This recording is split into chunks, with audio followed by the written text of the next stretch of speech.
Well, hello, and welcome back to the tower. And that's right.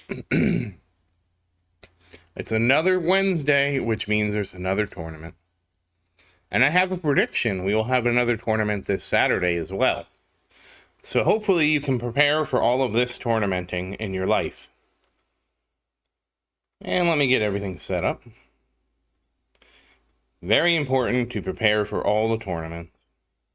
And just remember, there's always another tournament, so if this one doesn't go your way, you can try again on Saturday. But let's have a good try today. We're going to have the best try we can today.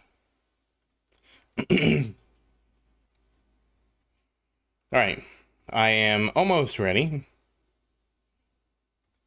I am feeling a little tired.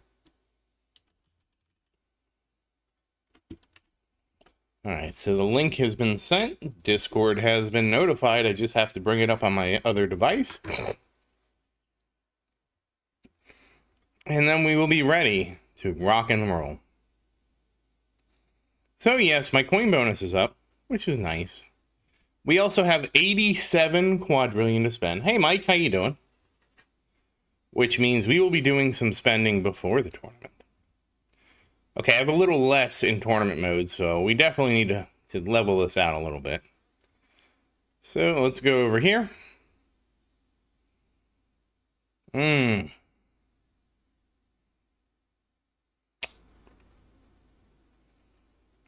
think we have to. Hey Rubber, how you doing?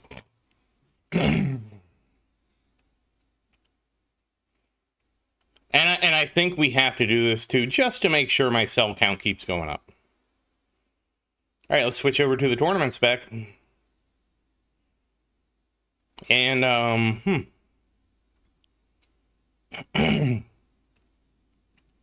you know what? No, we don't have smite. That's not worth it. We'll make our orbs bigger. We haven't done that in a while. Let's get the orbs up. There we go. Actually, that might not have been a good use of coin. That's okay. It's fine. We'll stop here. Alright, so we're in our tournament spec. We have our tournament cards. And what is the tournament today? Okay, we have to use, oh, this is going to be an interesting one. We got to use our we got to use our joystick. And we have to use our other friend, Dimcore. Oh, you know what? I can't fix it now. Well, so I have issues, Ned, because the game has been crashing a lot. So, again, I posted my update, so if you just do the math, I'll do the math in a second for you, Ned. Because I don't actually pay that much attention to any of this stuff. I just let the game run. I will pay more attention when we actually have the logging. That's the issue that I run into. I'm not willing to become a data entry person. Yeah, before turning what? We got join it what? Okay.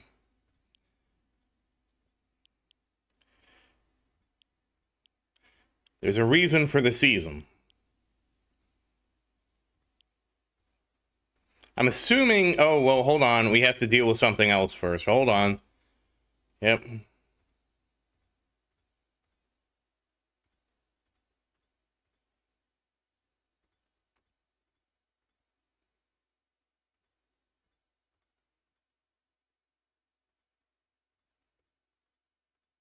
I'm probably going to stop auto pick at 21. 21 seems like a good number. I don't know. I haven't messed with it.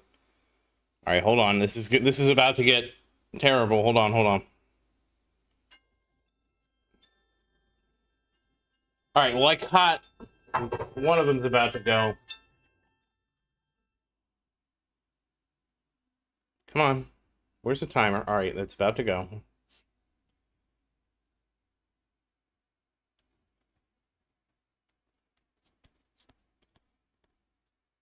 Right, now we got both of them going. Yeah, I'm probably making about 50 a day. That's about 2 quadrillion an hour. That sounds about right. But also, like I said, I've had terrible issues with the game running. I think I'm actually closer to 60, but the game keeps crashing. I don't understand what's going on with this update for me. The game just keeps crashing. It's kind of disappointing. I see.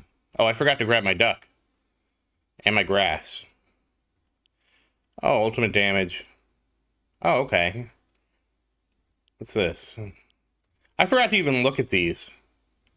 Oh, damage per meter. Okay. Well, that's good for Ghetto. Alright, there we go. We have everything cleaned out. Alright, I got distracted. Alright, we're good. We'll worry. I overspent. I don't want to do this right now. Well, actually, I can. Hold on. I should have done this first. I did it last. Yay, cash per wave. What I'll have to do when I switch back is just drop this and remax it. It'll be fine.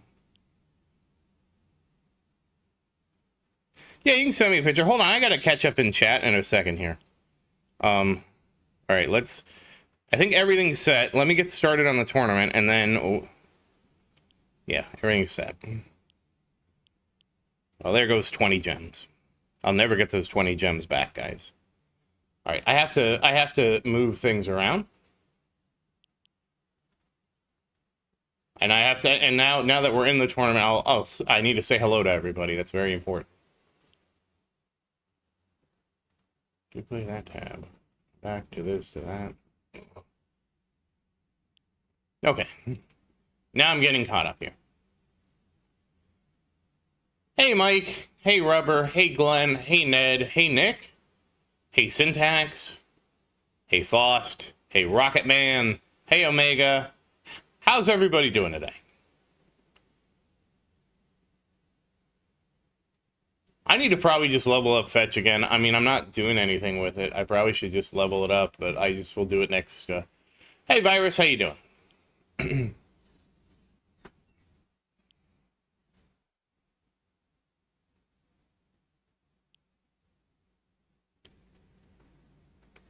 Oh, I get to guess its price. Okay, are we playing by price? Yeah, I have G-Comp. I had to go get G-Comp. Are we playing by Price is Right rules? At least I can understand what G-Comp is because it looks like a joystick.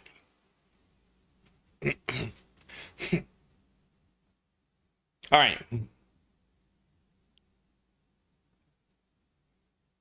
All right, we have to guess the price of a Pokemon card. Faust, I want you to post a link to the card into the chat. After I make my guess. So everybody can see what I'm guessing. Hey, Shadow, how you doing?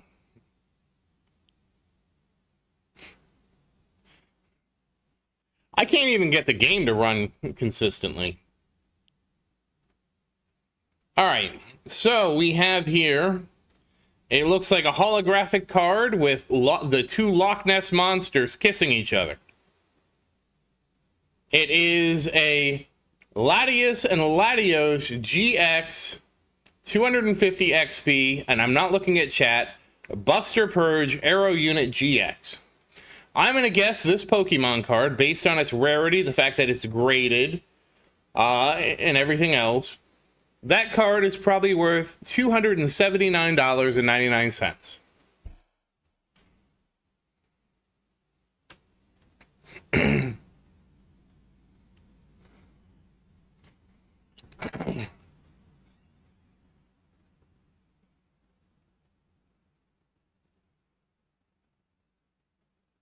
Really? Generator's that much stronger? Well, it also depends on how many stars they are. The stars matter more in power, and I assume it compounds too. 1,500? I was off by a factor of 6?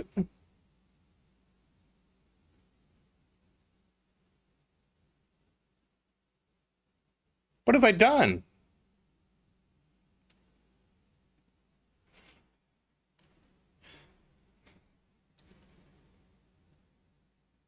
I thought that was just cosplay, Omega.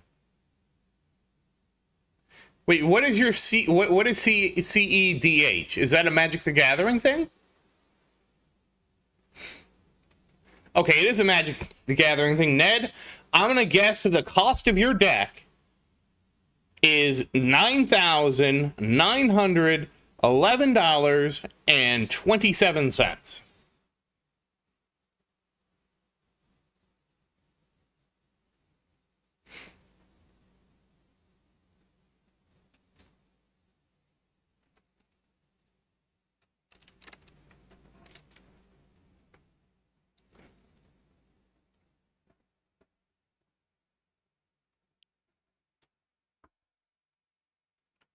Oh. Okay, hold on. $23,179.57. Hey, Ghetto, how you doing?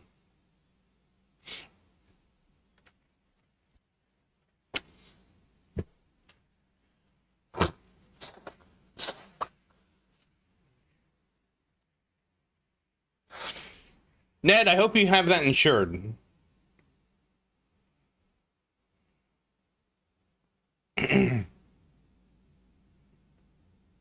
What? 150,000?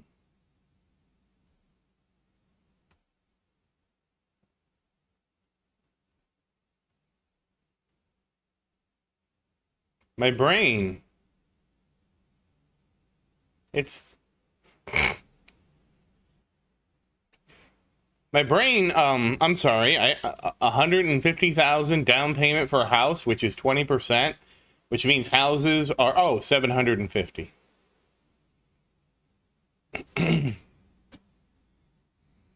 All right.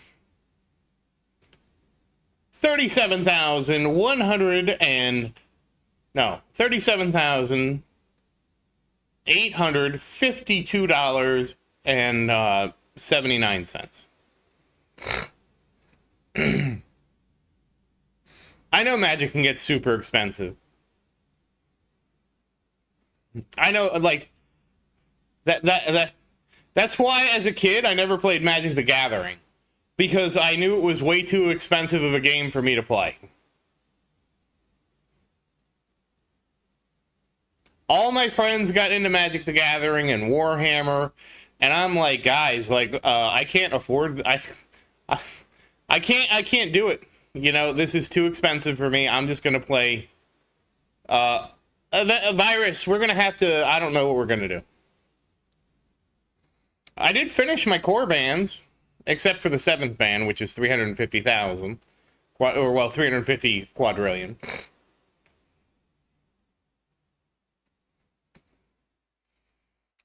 No, Omega, it had nothing to do with that. It was just so Omega, for me, like, Magic the Gathering is an entertainment product, right?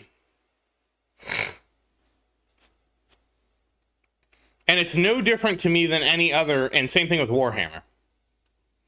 No, I have to do the last dungeon, and then I have finished the game. I at least got to the last dungeon finally.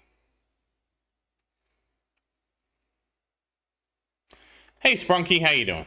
So, like, my thing was, so first off, when I first encountered the game, I didn't understand, and for me, it was my friends got into Warhammer. And for me, the first thing I thought about the game was, why would I play a game that's so expensive that I'm going to be disadvantaged in because it's so expensive? Because, like, assuming you can buy the units, right, I assumed immediately that the person with the most money would buy the best units, and then the person with the best units wins every match, right? And so that right there, as a kid, I was like, yeah, I can't compete with adults that have jobs and real money, so why am I going to play this game, right? And you can extend that also to Magic the Gathering. And that's why I just never, and I will say that I think probably before the internet, the game was a lot more interesting in terms of, like, you know, everybody didn't play one strategy, so it was probably more fun back then. But,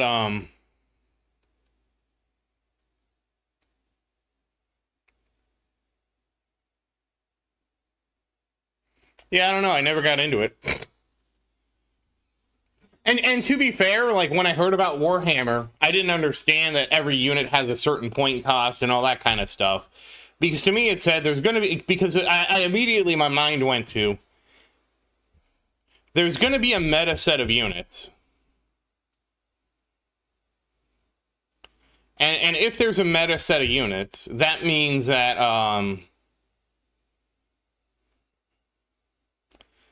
I would have to be able to afford the meta set of units or I would be behind. And if I can't afford the meta set of units I want, then I'm just not going to win. And also then there was a whole thing of like how expensive it was. And then like the reality is my benchmark was a video game, right? And back then video games were like $60, right?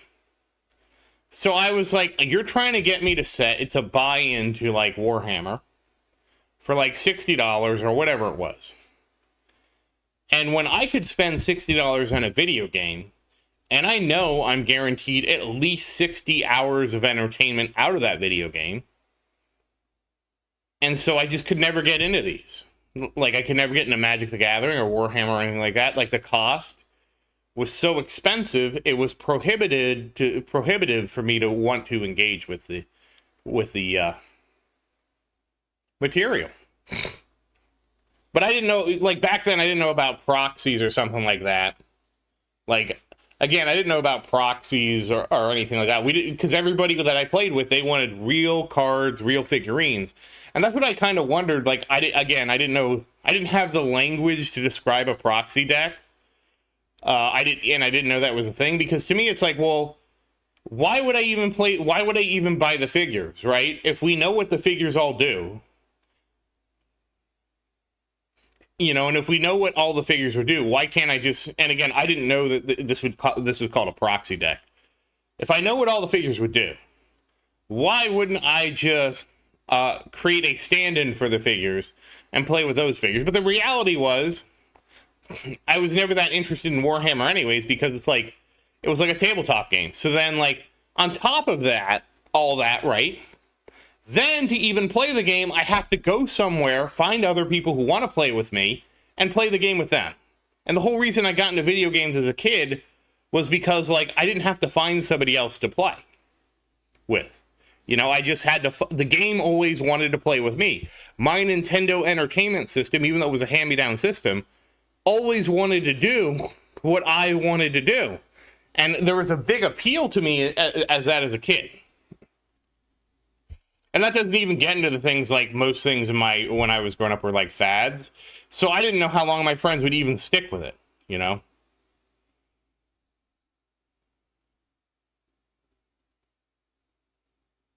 Yeah, I don't doubt if you actually, Ned, got to the point and cashed out, that you know, it's like anything, right? If you wanted to cash out, you probably would come out ahead. I wouldn't be surprised in that at all, because everything just gets more expensive.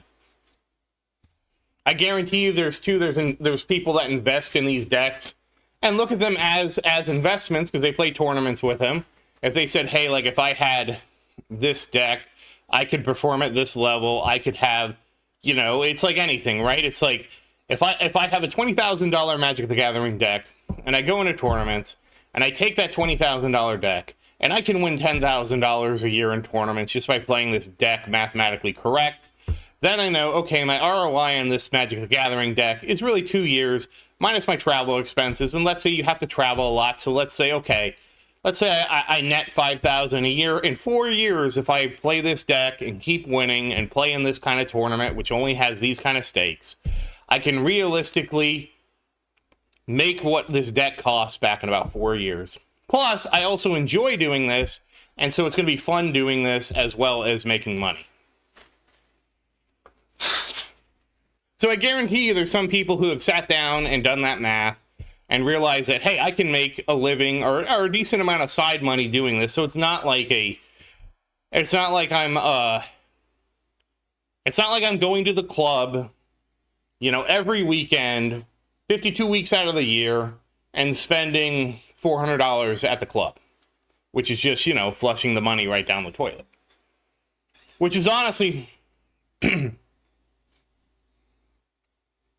is honestly, like, I've read a lot of people that play mobile games, and one of the things they say is, before I used to play mobile games, I would go to the club and just flush all the money down at the club.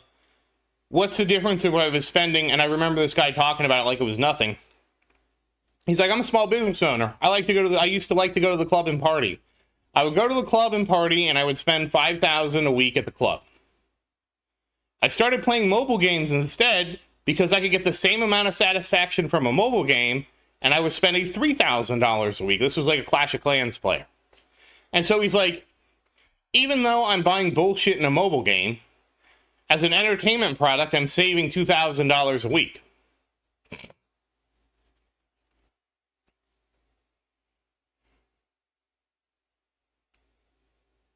And I think also, Ned, isn't there a thing in the Magic the Gathering community where you actually can loan your deck to someone to play with it? And, like, if they win with your deck, you get some of their... you get some of the proceeds, right? Like,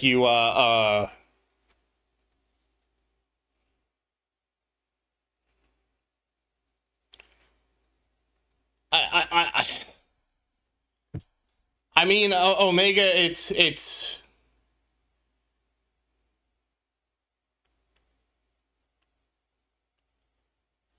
Shadow, I'm being extravagant because I don't know Magic the Gathering.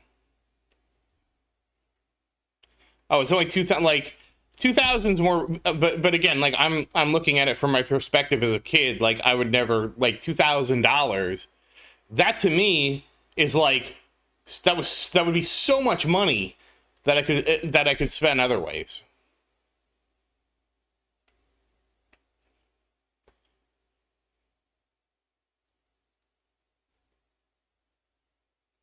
I heard about it, Ned, where you could build a deck and people would play your deck for you, and basically you would collect. I forget what it is. I forget, there was a term for it where you could, there was like a whole website about it where you could rent your deck out. Somebody else would use their deck in the tournament. They would pay you a rental fee, and then they would return the deck to you, and the site was supposed to insure the deck so your cards didn't get stolen or messed up or anything like that. Again, I don't know if it's still around because that sounds like somebody's, fly-by-night idea that maybe panned out, maybe didn't pan out.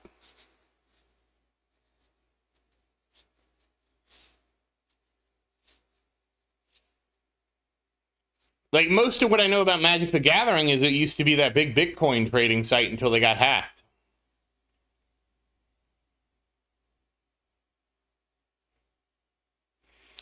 I used to be a cards person, but the cards I like to collect were, the Marvel cards. We already have that, Omega. Haven't you heard of, like, Planar or Karna or whatever those buy now, pay later sites are?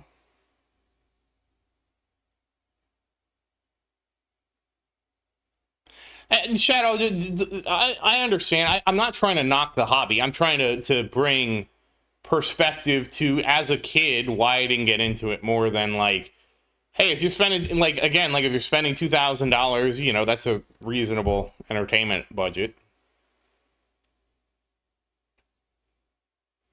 They are for food. They're for any purchase. Like it's funny, if I purchase anything now, I used to have the full Series 1 and full Series 2, and I didn't like how they changed for Series 3 and Series 4. I used to have 2 complete full sets of Series 1 cards. I don't know if I still do. I don't know, because how I moved out from my parents' house was not was not how I planned. And then they kind of, like, I thought they would leave my room alone, and they kind of decided to do something else with my room. And so I don't know where a lot of my things ended up. And so I had a full Series 1 deck with all the holograms. I bought that for $30. And I had another full Series 1 I got just from ripping packs, because back then I could convince my dad to buy me a pack of cards every now and then, because they were like $1.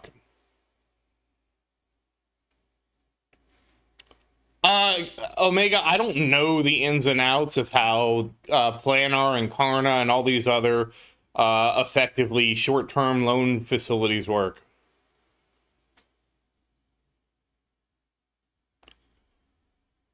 Shadow, no, I don't run an auto collector. That's against the rules. Second, if you missed the previous tournament, I was gifted $100. And so I used that to buy 2 premium passes, and that gave me 14,000 gems.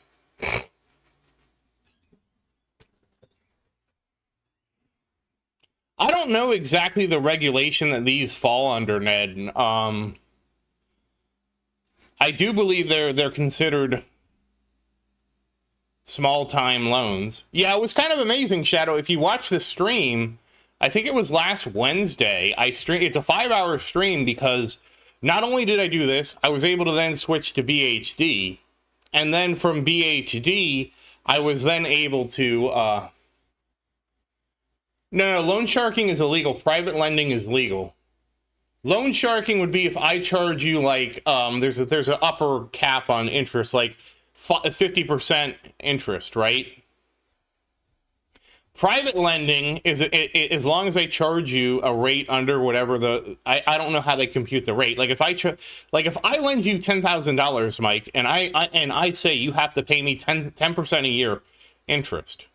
That's not loan sharking. That's actually totally legal because the interest rate is not so high. Yeah, I think it's like 30-something% is the max, right? Like if I do a reasonable like 10% loan to you, that's completely legal.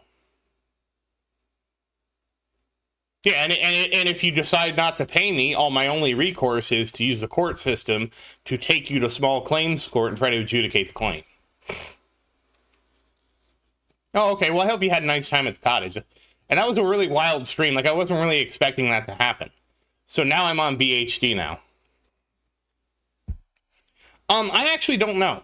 So the issue I have with this game, Shadow, is at best, what I can do is post, and again, I don't know if you're in the Discord. In the Discord, I post my lifetime coins, and I use that as kind of my proxy to determine, like, you know, how things are going week by week. The reality is this game needs some kind of run history so we can actually do an actual analysis of what the returns on our runs are. Allegedly, we're supposed to be getting this. And until we get that, I don't really track it because it's not, I don't want to say difficult, but it's really tedious to track your returns. And again, you have to remember, like, I was having pretty extreme variance on my runs where I would have runs that would return like 1 quadrillion. And I would have runs that would then turn around with me changing absolutely nothing and return 3 quadrillion. Hey, Jason, how you doing? So to me, well, I mean, again, like, I'm not going to take screenshots of run. I can't even do screenshots of run, Shadow. I have auto restart. So everything just restarts automatically. The only thing I do is make sure I pick up my gems. That's about it. Hey, congrats on your keys, Omega. So the only thing I'm really doing is picking up gems, and sometimes I will catch a run in completion, and sometimes I don't. So it depends on what I'm doing and like if I'm paying attention. But I still have so much variance. I'll have runs that end at like 3,800. I will have runs that end at 4,800. That's a 1,000 wave difference. So the return between those two different runs is huge. So for me to actually compute like how much my income is going up, we have to have a trend day over day. And that's why instead of worrying about run to run changes, I just post something. And that is the tournament's closed, so I hope everybody made it.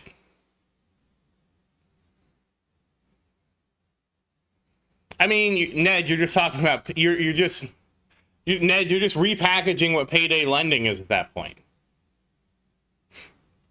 Like, yeah, like my variance is enormous. I can't do it right now. Well, I can pause it and do it. Hold on. Oh, wait, I think I need to slow the game down. Hold on. Are we supposed to slow the game down today? Oh, yeah, we are. All right, hold on. I got carried away. You guys, I got carried away. It's fine.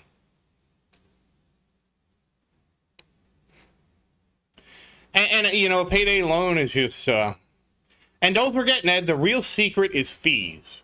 So you do a 90-day loan at 36%, and you also say, if you miss your payment, you have to pay me every week. If you miss one payment, if you are late one day, I'm going to charge you a $20, $30, $40 fee. And so then, if they're even late by a minute, you get another $30 on top of that, and that's totally legal because you established the fees when you set up the loan.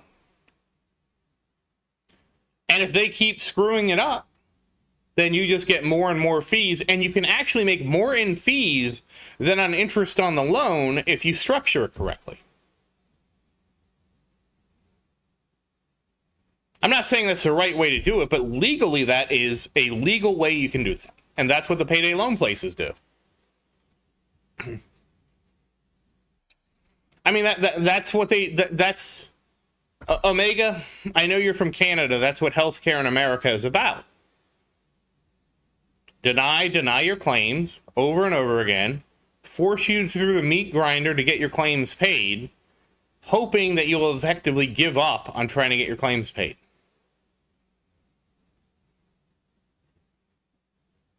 Even if they're legally obligated to pay those claims. We had a little event about that if you missed it.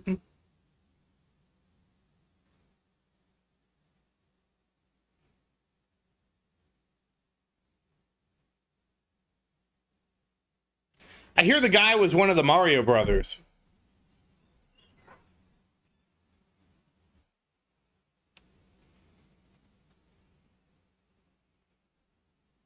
Unfortunately, that's a valid, from a legal standpoint, strategy. But yeah, I mean, you can end run around a lot of these things. I forgot what I was going to look at. Oh yeah, I was going to look at my coins per run. So I try to post Shadow, just so you know, every week I try to post. We have a channel called Lifetime Coins. So that way, until we get a better metric, we use this this is how I kind of keep track of things. And this way it's kind of like I can see if I'm doing well for the week or if I'm doing bad for the week. Now it's not perfect. But I can actually filter it. Hold on. The nice thing is it's a channel, right? So you can kind of filter it like that. In Discord. Oh, well, I got third. That's pretty good.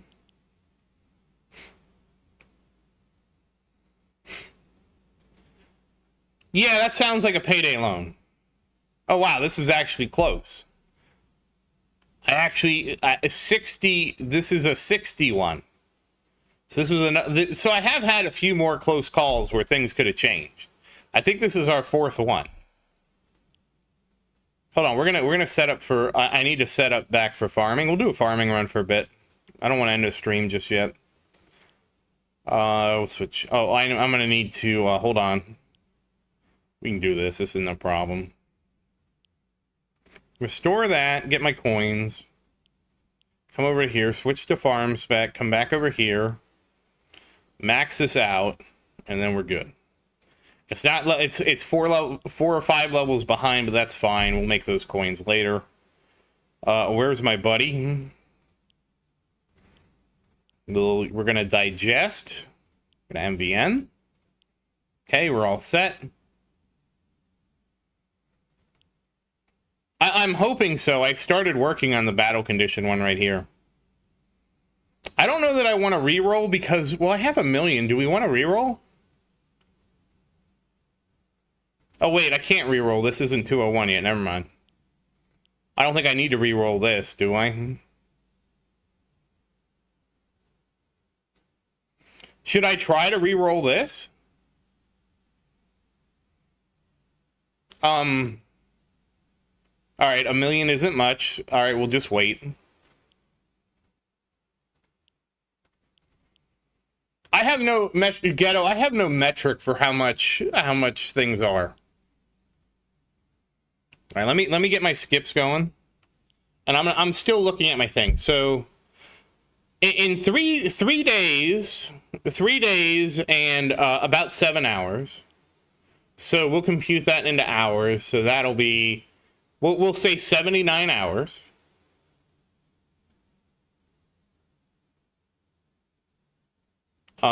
Jason, can you elaborate on that a little bit more? I'm not understanding what you're saying. I just got the super tower card. Why does it look like the lab that I boost is going slower than the ones I don't? Are those two unrelated things? I mean, yeah, it could be the difference in. Oh, thanks, Bender. Thank you, Bender. And hey, Bender, how you doing? And so, we're looking at. We're at 79 hours.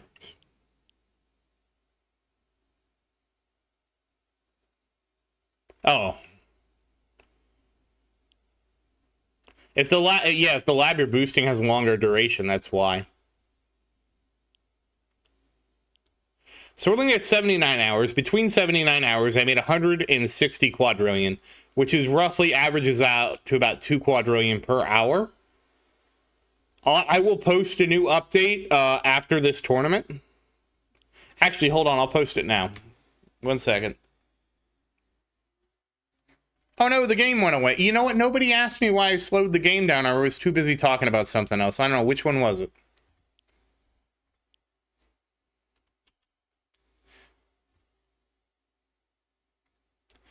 Oh, I forgot to make music. Hold on. I'm all out of sorts today. I think there were a lot of questions today.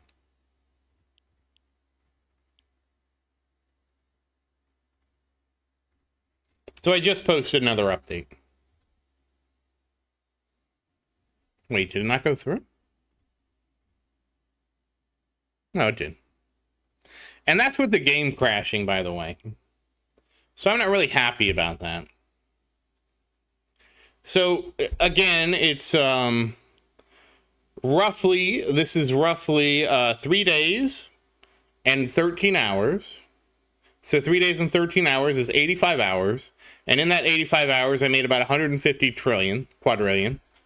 And so that's a little less than 2 quadrillion. Do we want to hear why I slowed the game down or not? Also, my computer rebooted, and so that messed me up too, because it left, I lost all my things.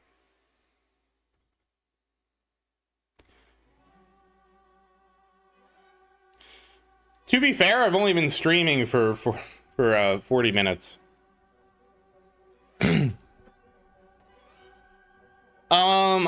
don't know, Omega. Oh yes, thank you, Clover. Please do like the stream. It does help out a lot. Yeah, I guess we were talking a lot about cards. I don't know, because I worked with a guy who was really into Magic, and he had to buy a special backpack because he was going to some kind of tournament somewhere. He had to buy a special backpack that was cut-proof and all this stuff, so that if somebody tried to steal his cards, they couldn't. Because apparently there had been allegations of people trying to steal cards. Like, they would wait while you were playing, they'd sneak up, cut your backpack open, and just take the cards out because the cards are worth so much. And so he was telling me about this and all these things, and he was saying, yeah, you could actually build a deck and basically finance somebody else who can't afford to play. And I'm like, holy crap, this is like crazy. And that's all I knew about that. That was my refresher on Magic, and that would have been 2017-ish.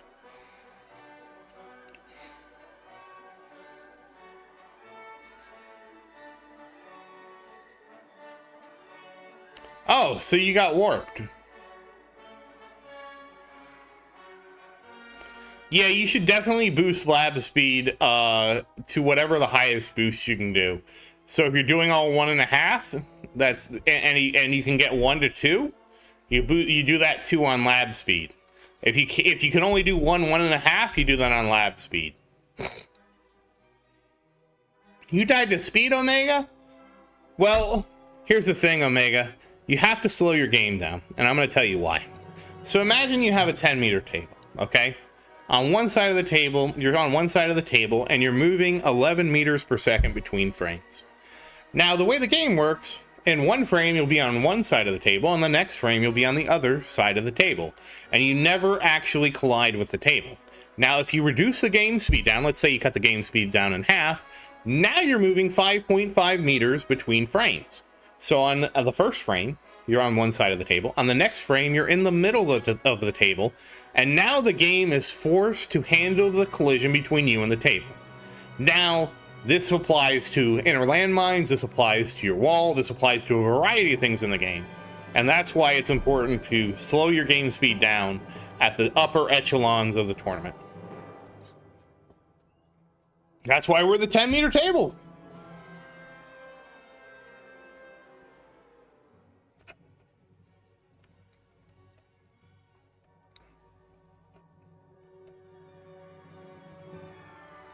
Yeah, there's also something about your attack speed doesn't work as well at the higher game speed. I actually maxed it out, Omega. I don't know how much it helps, but it's maxed. That was one of the labs I was happy to pick up once we had auto labs.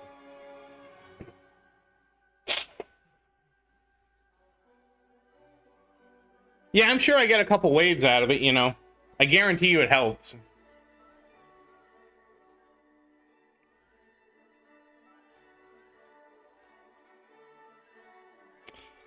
Virus, like I was talking about earlier, the game has been super unstable for me. That's why, like, I've only made... Thank you, Fox. Appreciate it, man. That's why I, like, for example, if you look, I'm down to like 150 quadrillion, just because I don't know what's going on since we got the 26.3.4 update.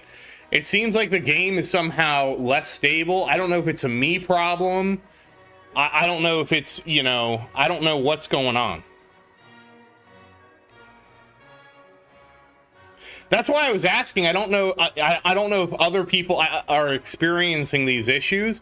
And anytime now I go to merge stuff, I'll merge things, I'll shatter them, and then I restart the game. Because to me, it's not even worth entertaining the idea that this could lag the game and create problems, you know?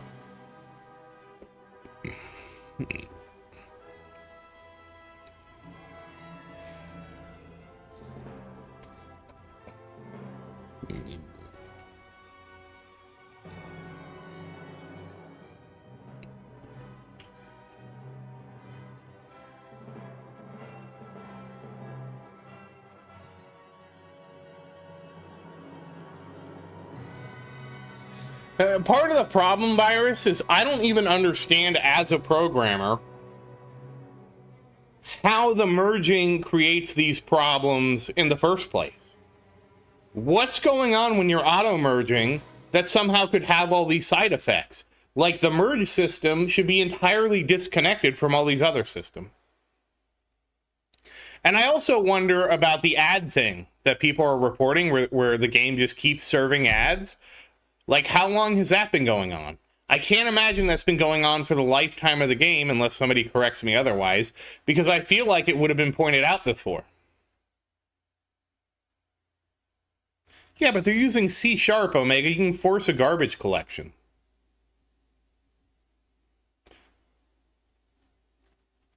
Like, worst case scenario, you force a garbage collection and you cause a little bit of lag, but all those objects are disposed. Yes, it's that's, yeah, I heard that it was somehow checking for the banner, but why would merging trigger the banner checking? Virus, the ads thing actually blows my mind, because if I was the ad network, and this is how the ad free was implemented, I would be having a fit. Because I don't know that the ad network doesn't, you know, does the ad network know that they're serving ads that aren't being looked at? I suppose they do know in the sense that nobody's clicking the X, but just think about me as the ad network, right? I am serving gigabits of data of ads to people that aren't seeing them, aren't interacting with them, aren't doing anything.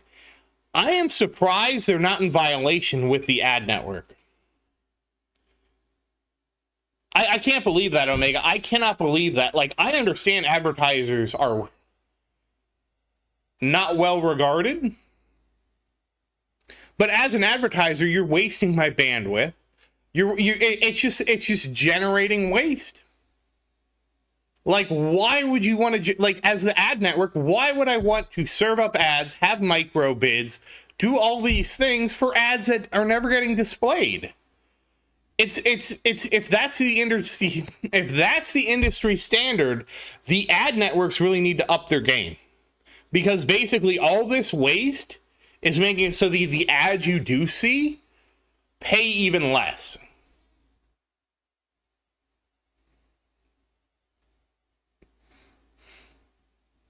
Yeah, but that's not quite the same thing, Omega.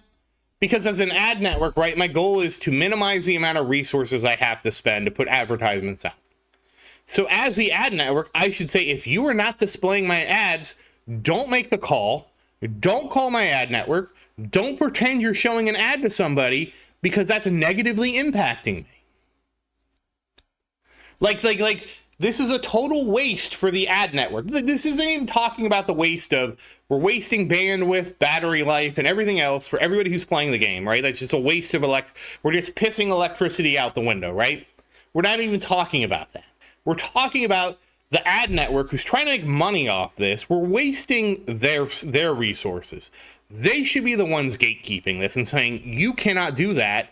You're in violation of the terms if you do this. The sell thing is a little different. Good night, Foss. You have a great evening and happy farming. Sorry, I'm a little congested today.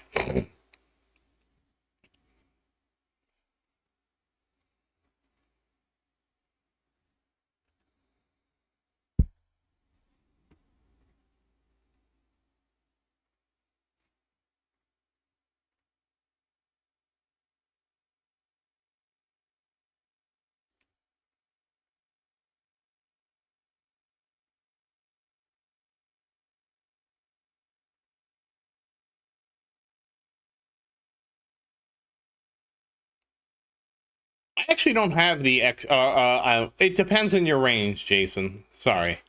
Whoops. That was wrong. Mine are set to that. I might need to move them out a little bit. I don't know. We always move them around. Now my orbs are bigger, so it's a little different.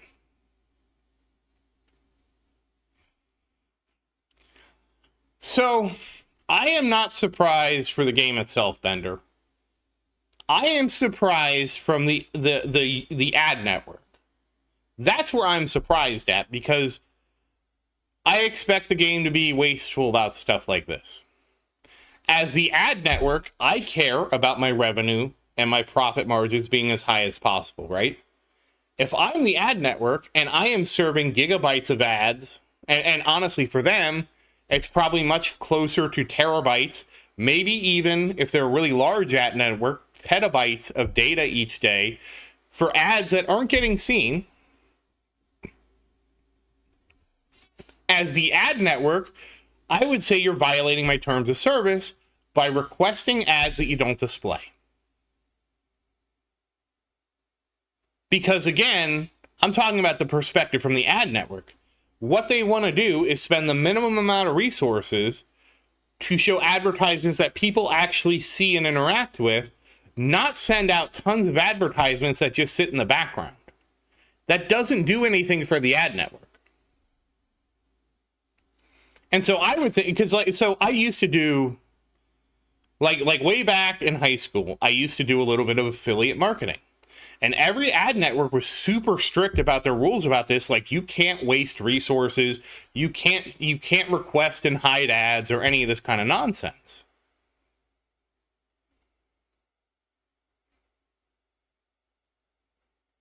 And if you did that, and they reached out to you and you didn't correct it, they would terminate your contract, and then I didn't get money.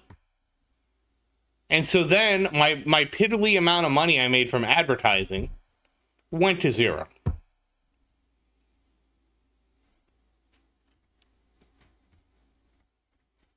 So to me, it was very important to make sure that I abided by the terms of the ad network and didn't engage in any of these things. They used to call it like, because you used to get paid per impression. So it used to be like, If I was serving ads people didn't even see, I was getting fraudulent impressions.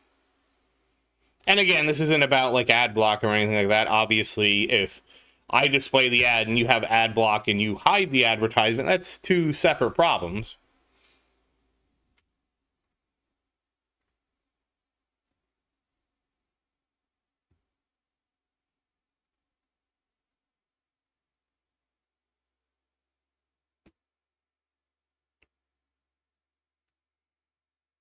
I mean, technically, I mean, I wouldn't go as far to say that it's stealing, but it is kind of stealing. It is what I would consider a form of stealing, because effectively what you're doing is you're wasting resources, right? It's not the legitimate stealing, like we're doing it I guess it's more waste than stealing. Because, but again, I don't know all the intricacies of, you know, how this works for them, you know what I mean?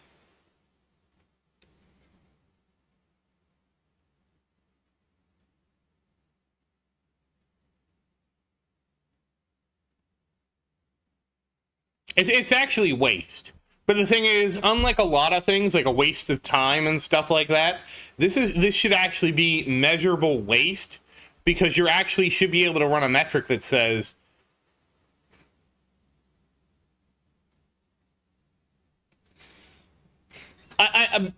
they do and they don't. So again, from the ad network perspective, that the idea is basically they're reducing the amount of profit they're making by not addressing this correctly.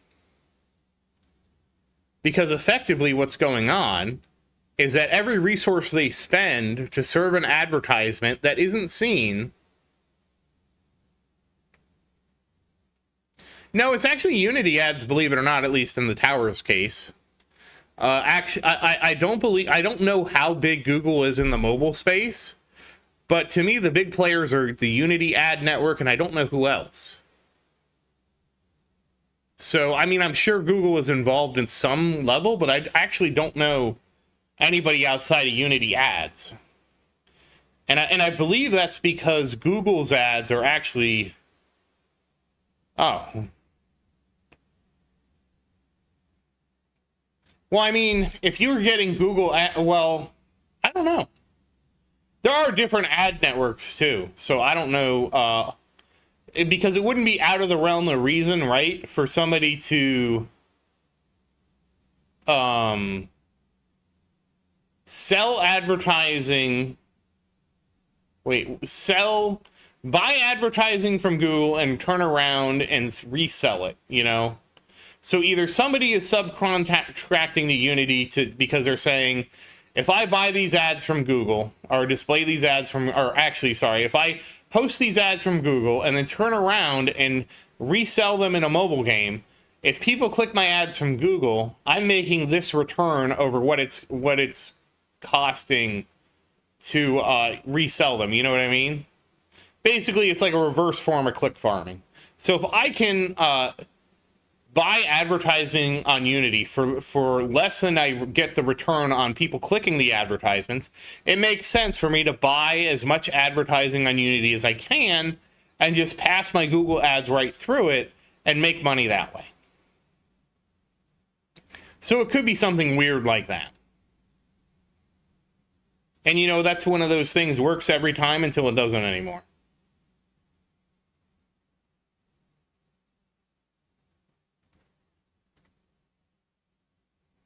I mean, Jason, a lot of people say advertisements don't work on them. I used to really think that advertisements didn't work on me either. And then I learned that they actually do.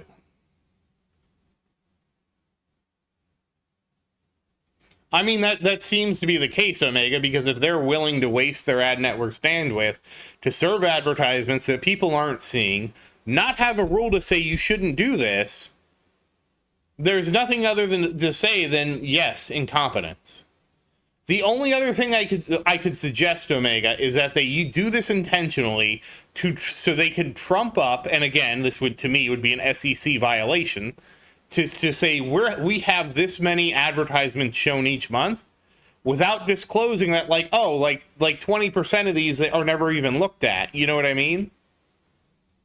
So it could be that they effectively allow this process to happen to fraudulently inflate the number of advertisements they serve to make their ad network. Well, this actually isn't even fudging the numbers. This is just not having a good policy.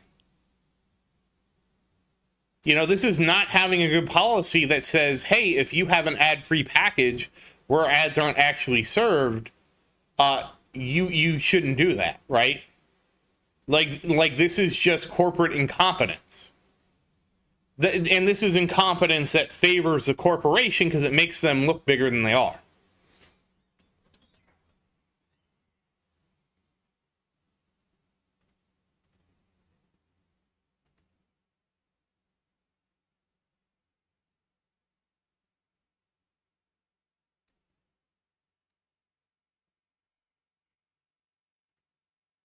Wait, can you actually consider a win a prize if I buy a scratch-off ticket for $1 and I win 50 cents? Can that actually count as a win? I didn't think that was possible. I thought the payout had to be more than what the bet was for it to count as a win. I think they'd get away with that for, like, free tickets, though.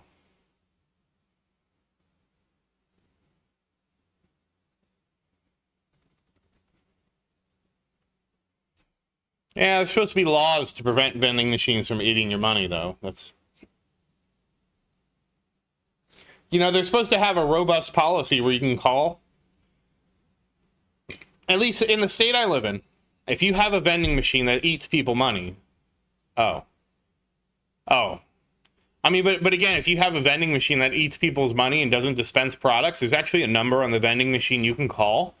And, at least in my state... And if you call that number and they don't handle your complaint correctly, you get like $100 or something like that. There's some kind of cash prize, and it was illegal for it not to be posted on the vending machine.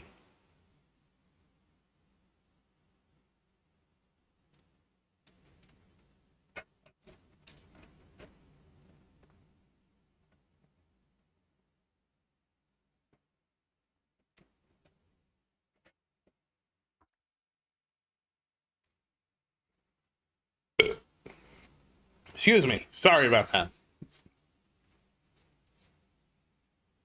I live alone, so I'm used to just burping freely.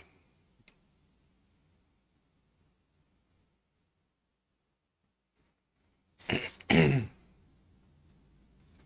technically. I just got the Satisfactory update to 1.1, so we'll probably do some of that this weekend.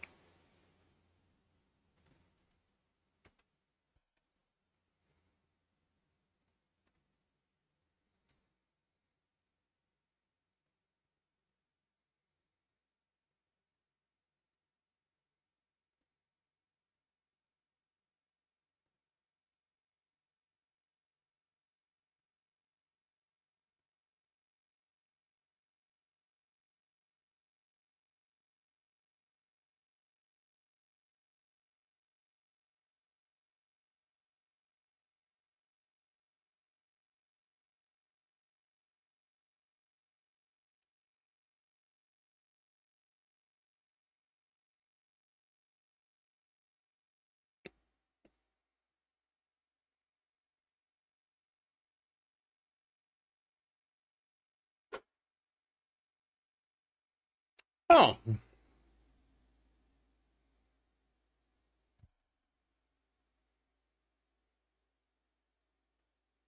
Wait, what handout? Well, the one thing I know about Unity is they aren't making any money. That was the whole thing.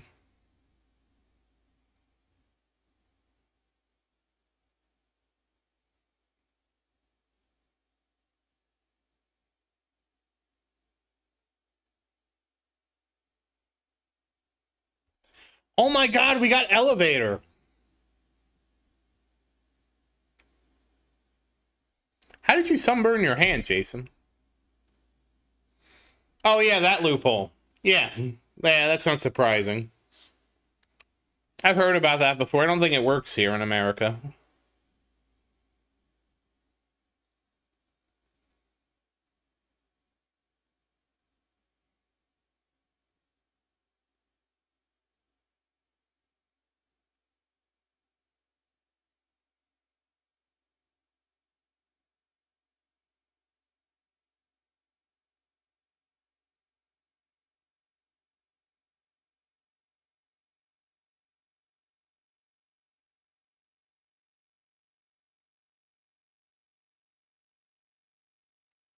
How did you sunburn your hand?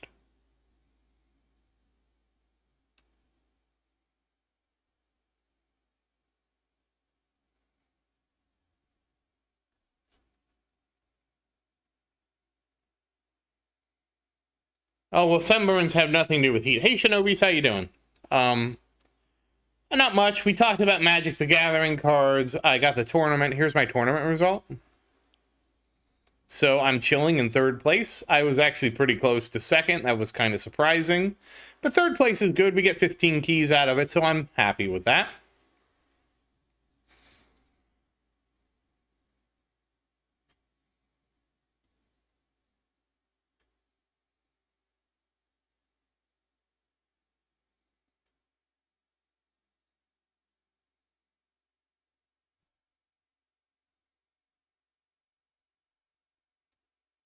Yeah, so Jason, that's a common thing like in Alaska. What happens in Alaska or other really cold places like that, people assume it's too cold to get a sunburn, and then you get really weird sunburns because of how reflective the snow is on like the roof of your mouth and stuff like that. So always be careful in the sun. The sun is not your friend, it's your enemy. I am nowhere close, Shinobi, because you have to remember there's now tiers of keys, right? You get everything, then you go to tier 2. And then you get everything again, you go to tier 3. And I don't know how much more, I don't know if the costs are the same, right? I don't know if tier 2 costs the same as tier 3. I don't know if tier 3 costs the same as tier 2. I see, if I was doing it, I would assume there's a cost increase between the tiers, right?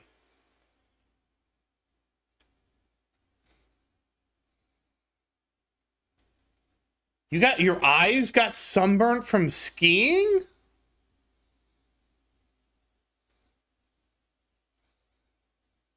Okay, so tier 2 and tier 3 costs are like double. That's yeah. I kind of figured they were, but I wasn't sure. That sounds awful.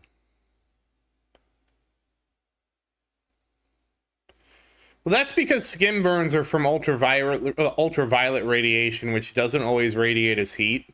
It just radiates, or maybe it does. I don't know.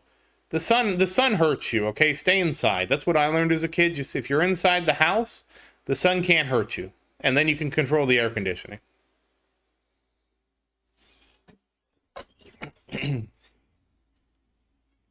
Wow, that's crazy, Genesis. I didn't know it was that high. Omega G.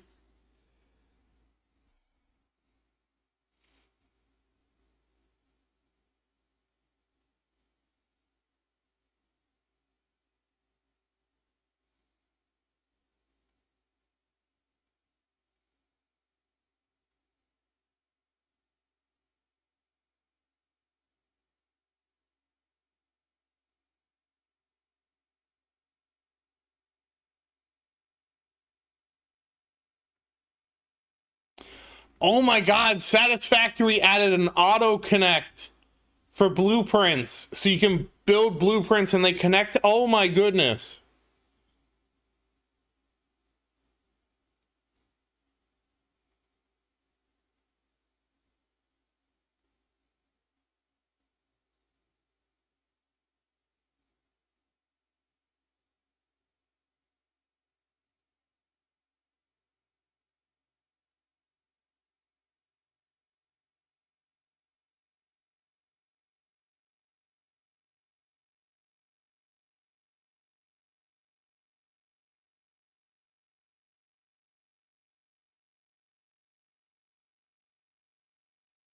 Man, they added the best thing, auto connection.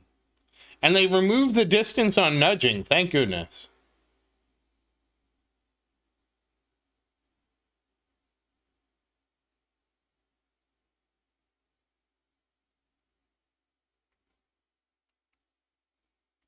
Although I kind of have problems with Satisfactory. I dislike that I can't exploit the sunlight on the world.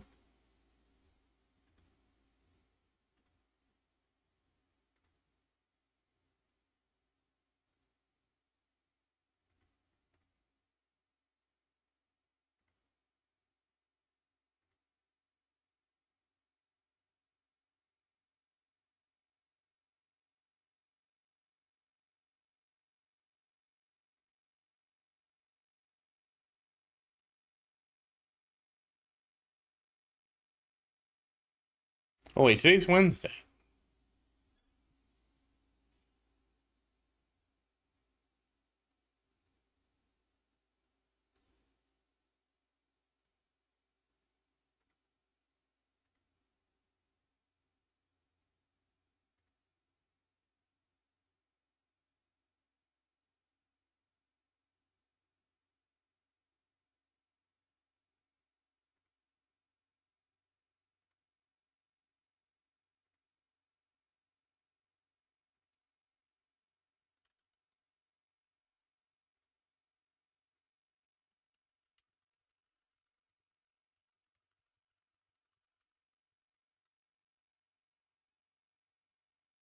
Hey, Cuxon, how you doing? There's no solar or wind. So there's coal, fuel, and there's a variety of different fuels. There's nuclear, and there's what was the other power? Geothermal. So it's really weird. A geothermal is kind of neat because it actually works like a sine wave. And most things in Satisfactory are there's not a lot of reusable stuff.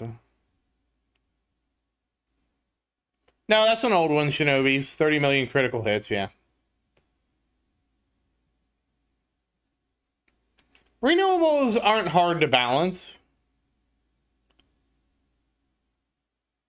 I mean, so Omega, yes and no, but the way Satisfactory works is once you have coal power, you can just be AFK anyways, because coal power, you can automate coal power, right? You just automate the coal coming in, and there's no limit to how much coal comes in, and you automate the water going in, and as long as you have enough of both resources flowing into your coal plants, you can just AFK at that point.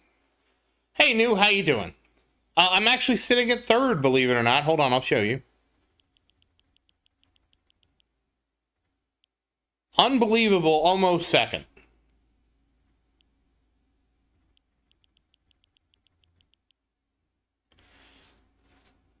I mean, the real solution to renewables is, right, like sunlight has a day-night cycle. So if you went hard on solar, so first off, well, I would say this. First off, the thing with solar is you would need to have it turn off and on like solar does with the day-night cycle, right? The second thing is, if you're trying to balance solar, the way you would balance solar is you would make the solar panels absolutely enormous for the amount of power they generate. So, again, I would make gigantic, like space-wise solar panels. And then you'd also have to do something about shading, right? Because you wouldn't want people to be able to stack the solar panels on top of each other, so they'd have to have some kind of clear view of the sky, right? So those would be the three things you would need to do to try to balance solar. Because to me, solar and renewable is no different than me automating a coal plant, because the coal plant doesn't run out of coal.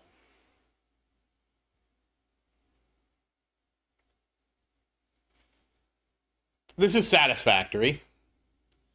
But again, if you can automate coal and have baseline, I think a coal plant gives you a baseline of 75 megawatts. Then there's, and a coal plant is fully automated. Then what's the difference if you build a solar panel that outputs, like, I don't know, let's say 5 megawatts? No, everything's infinite, Glenn. Everything, as far as I know, everything's infinite. I haven't run out of anything. Glenn, the way I played the game is once I got coal power, so Maria and I played for like 12 hours straight. So, and once we got the coal power, what happened was I was so tired, I forgot to close the game. And so like an hour later, I was like, oh, I still have the game open. Oh no, did our stuff run out? Yeah, we're talking about the game Satisfactory. And so I look at the game, I'm like, oh yeah, that's right. We have coal power now. Nothing runs out anymore. And so once that point happened, I effectively just started running the game 24/7. And that's why if you watch us play the game, we'll start playing the game and I'll be like, okay, Maria, we have to send up all these milestone things because I've been having them build automatically by just running the game and waiting. Omega, the real balance to this is not that. It's the fact that, take another game, Planet Crafter, and what happens in Planet Crafter is there's actually hunger. And when you have hunger in the game and you have to actually eat food, you can't just idle the game forever because you get hungry and then you die. And so that's actually the mistake they made with Satisfactory, is not having some type of hunger mechanic where basically if you don't eat food, you die.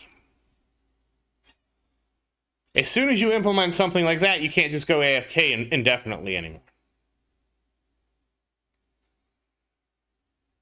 And so that's why I never AFK'd Planet Crafter. Because in Planet Crafter, I had to constantly eat.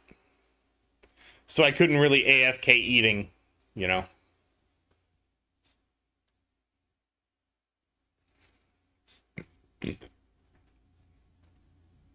So, I mean, at least that's how we played. Like, once we got, like, for example, once we got coal power, I basically just started, being AFK all the time, because basically what would happen is I would either build a production facility to build something or whatever. I would basically build the bare minimum to build the thing I wanted, and then I'm like, well, I'm not in a rush. We're not streaming right now, so we're not in a rush. So I'm just going to let this build.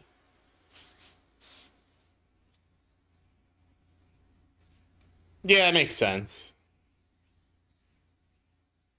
And that's kind of how the game was before we got coal, because we had to, like, harvest the trees and stuff like that to make the biofuel and all that. But that's what we ended up doing, was like, I don't need to work on my I don't need to increase the production of my factory. I just need to automate this thing getting made. And as long as this thing is getting made, it doesn't really matter if it takes an hour or 8 hours, because I sleep 8 hours. Or I'm not going to stream for 2 days, so if it takes 2 days to make it, it doesn't matter. And that's sort of how we ended up playing Satisfactory.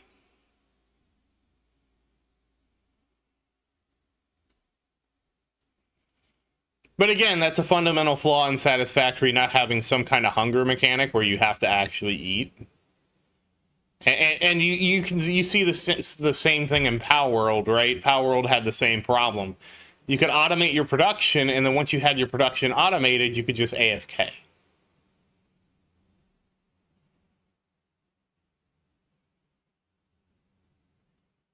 And so we kind of did that in Power World too, to a degree. I would run Power World mostly because incubating eggs and hatching eggs and stuff like that took a lot of time in the game.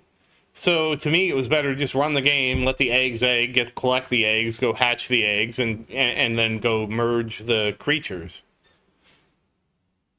And it took so many creatures to merge that, the whole reason I had to do this was because to get a creature to 5-star, it took so many things to do.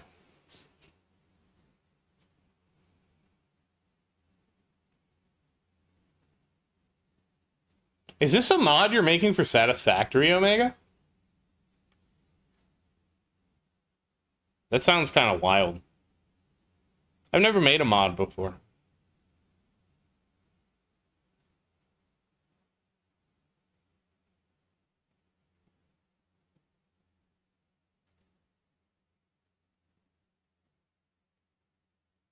Oh, okay.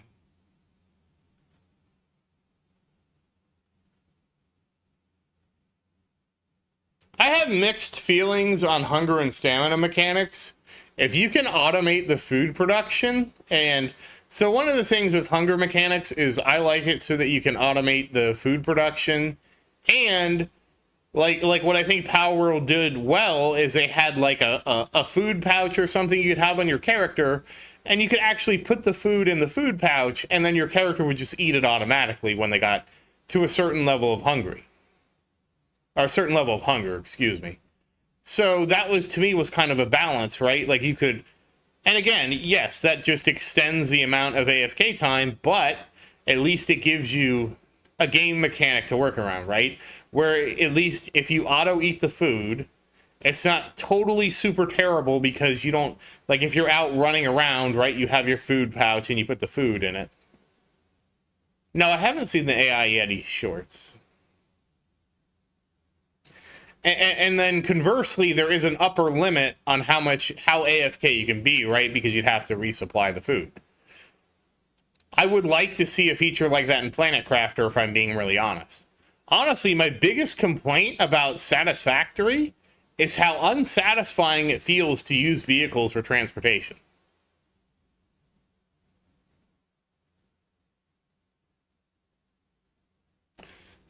The tester dropped lava on himself, died, lost all his stuff, then went into creative mode and blew up his base. What did you do to this man, Omega?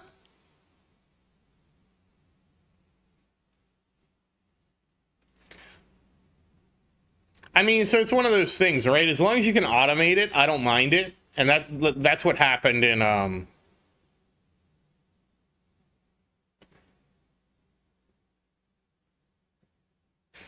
that's what happened in Planet Crafter. We basically automated our food production at one point. And once we automated our food production, we basically could have the food be moved by drones into lockers. And then what you can do is at any point in the game, you can drop a locker down, say, demand you want food. Your drone swarm, assuming you have a big enough drone swarm, will come, immediately fill the locker full of food, and then you can just have food wherever you go. And so that's kind of how, and it also worked in the inverse, right?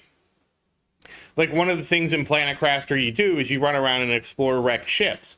Once I had my drone army, I would build a bunch of lockers outside of the wrecked ships. I would then loot the ship with Maria. We usually did it together because looting the ships was like a fun little thing.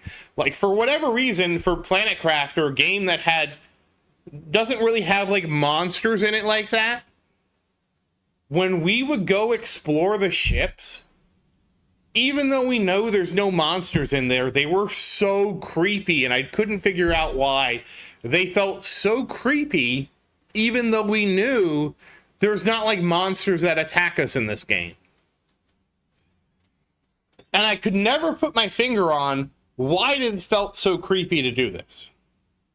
But anyways, what we would do is we go loot the ship, move everything to lockers outside of the ship, set those lockers up to be supply points for the drones, and the drones would come by, pick everything out of the locker, and then automatically sort it into our base.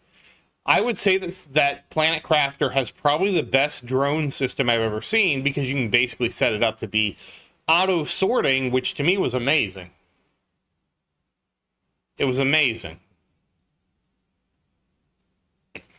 Oh, okay.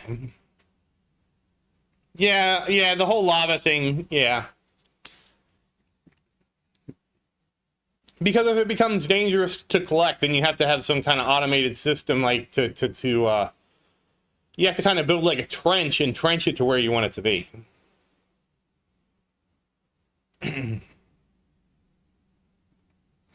But anyways, that's what we did with Planet Crafter. So like at that point, it was a lot of fun, because now we could go through, salvage whatever we want. Inventory didn't matter. If we ran out of space, we just threw it in our locker that automatically sorted everything into our base. And we could just do that and loot all the wrecks. And they have had some updates since we've played that we need to play Planet Crafter again.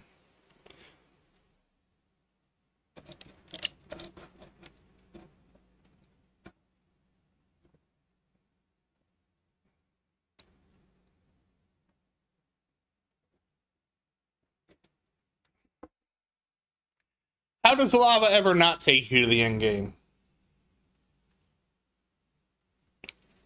Oh, what, Planet Crafter, Glenn?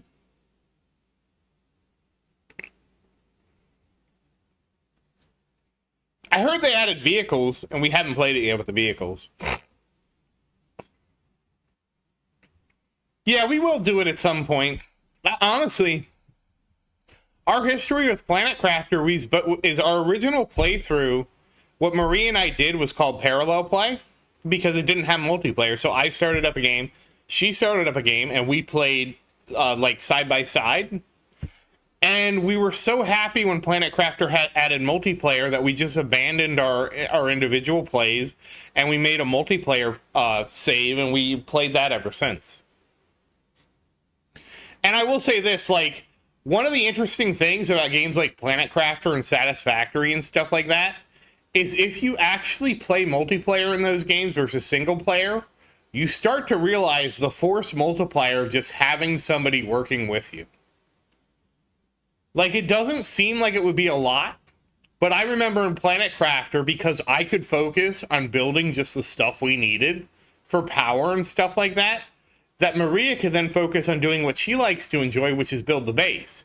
And if she was busy building the base, I always had space to do things, right?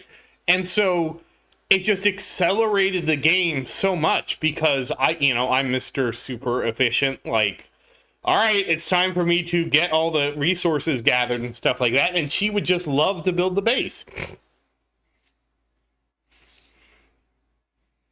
I mean, sure, but there's only so much one player can do versus two players.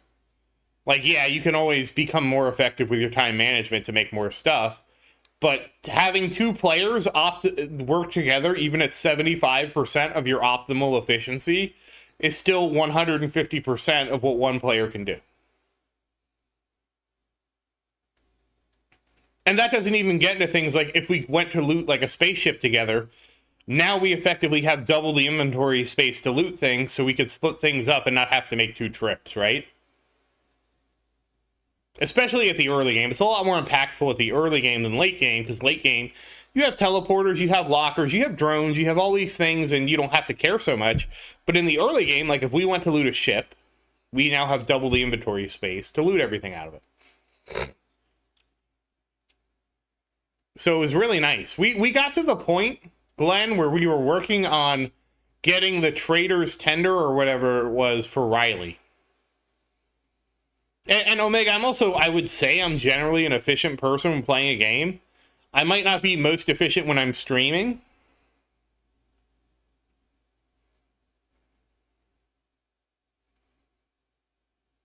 Well, in Planet Crafter, there's no way for you to get infinite inventory space. You can upgrade your backpack, but it upgrades to a certain point, right?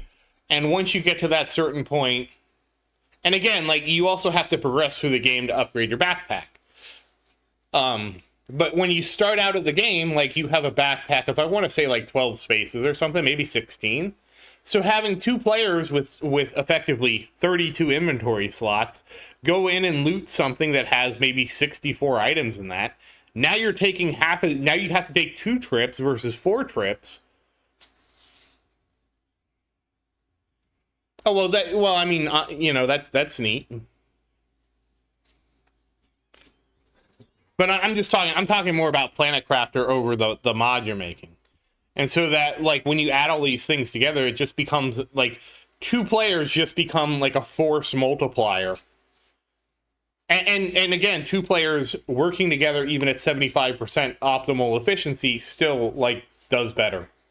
And this doesn't even get to the fact if you had 4 people working together, then it's just, you do have the chaos of 4 people trying to coordinate for, different things like that. But you also have the force multiplier. Now we have, 4 times as much gathering, crafting, etc. going on, while you only have a finite amount you have to spend. Yeah. Effectively, yes. Well, you're actually just advancing. I would say over playing the game, you're actually advancing in the game more. Because with 2 players, like... And a lot of what would happen is Maria would build the base, and then Maria would go exploring. And while Maria was doing that, I would take all of our resources and work on building things to advance us in the game.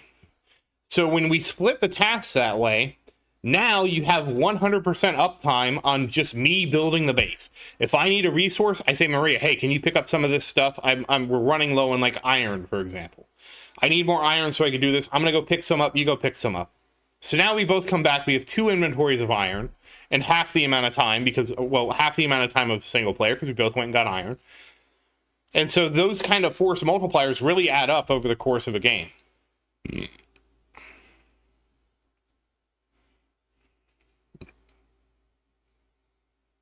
Yeah, so there's no upkeep in Planet Crafter or Satisfactory. The game just runs, so any kind of force multiplier just multiplies. Like it's a straight multiplier up. There's not any, like, upkeep or anything like that.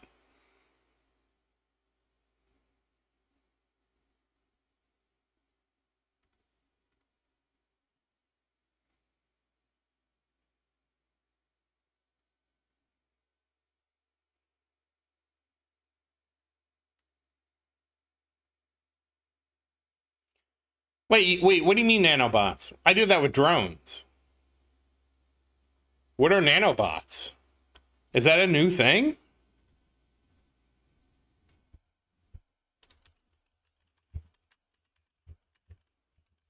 Oh, okay. Yeah, so when I got drones, I was so excited about drones, I made drones. And then I watched a video on drones, and the guy said, the first thing you do when you make a drone is then automate making more drones. And so he set up an automation facility of drones making drones. And then it turned into drones, making more drones, and more drones. And then he had, like, he showed his end build, and he's like, yeah, now I have 1,000 drones. And so I was like, oh, that's a good point. And so then that was the next time we played, I went and did that. And just automated making more and more drones. And then I think I got our swarm up to like 1,000, maybe 2,000 drones at one point. Which is a crazy amount of drones for Planet Crafter.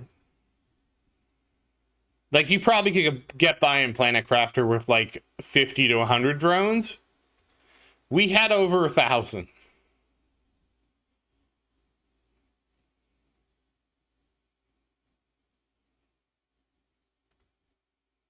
So I tried, like, the problem I have with, the thing I had with Satisfactory is I tried to do things without, conveyor belt spam, and I, like, tried to build a train and all that stuff. To me, at the end of the day, the best way to do things in Satisfactory was with drones. Because I could set up a pickup station and populate the pickup station with whatever good I wanted. And then I could make as many delivery stations off of that pickup station that I wanted to make. And then I effectively could spread resources out to wherever I wanted to on the map by only placing a drone pickup and a drone delivery station.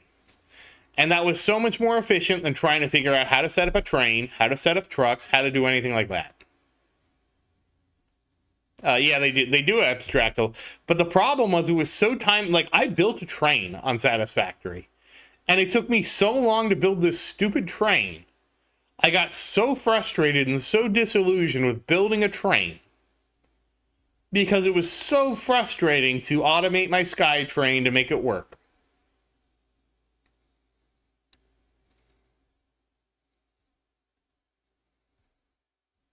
I mean, yeah, it was better than doing it with a train. It was a million times better than using a train. And you're right, that is a problem. It definitely is a problem. But the thing is, you get trains before drones, so it kind of like handles itself. You know what I mean? Because you just don't get it right away. I'm probably not explaining it well, but hopefully you understand the gist. Oh, whoops. I forgot to actually scroll this up so we could see the coin bonus. Oh, well. We can see it. I just found using trains so frustrating. I found using... I didn't even try to use trucks because when I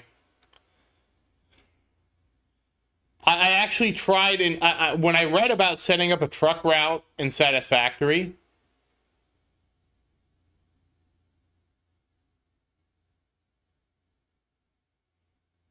Everything I read on Reddit is that if you're wasting your time setting up a truck factory, it was that you're wasting your time setting up a truck factory when you could be doing something more productive in the game.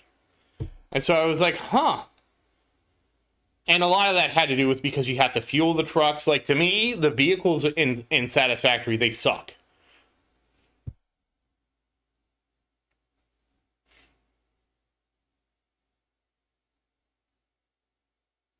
I mean, the end-to-end game in almost all logistics games is to have a portal that takes you from point A to point B, because by the time you've accumulated the amount of resources to build the portal, why not? It's sort of like the ultimate end game thing is the portal.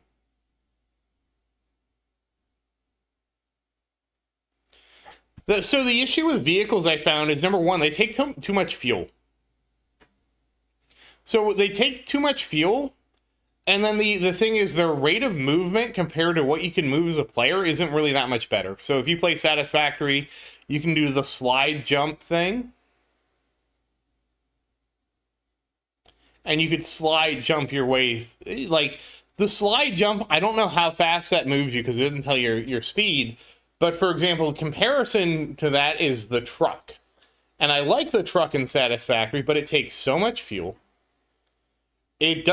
While it moves faster, like, it's like if you hit any obstacle on the ground, the truck goes crazy. Okay, it crashes, it goes crazy, it can't navigate the obstacles well. So when you combine those two things, it basically it basically becomes like a moot point to even try to use the truck to get around. And honestly, what we found is you're better off. We did this thing with hypertubes, where basically I built a blueprint, Glenn, that was 2 power poles, 2 hypertube entrances, and a little tube between them, okay?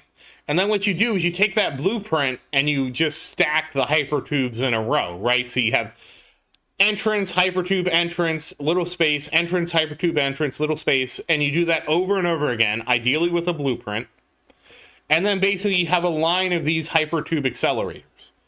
Then what happens is you come to the entrance of the hypertube, and you go in, and all the hypertubes work to accelerate you to absolutely ridiculous speeds. In fact, we have one that accelerates you so much that the game actually can't load the game fast enough as we're going through the hypertube. And so when you look at that from hypertubes, like, sure. Yeah, and sure, like, it's I don't know how to describe it. It's kind of broken, but at the same time, at least you can get around the map. I mean, obviously, the caveat to this is you actually have to, like, build the hypertube path.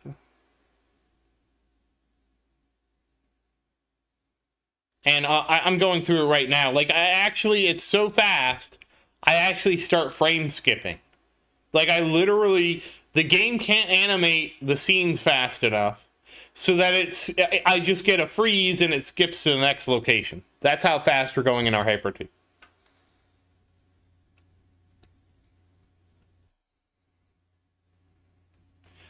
There still is, Jason, but as long as you work on your workshop and upgrade things in your workshop, you will be able to complete that mission up to wave 40.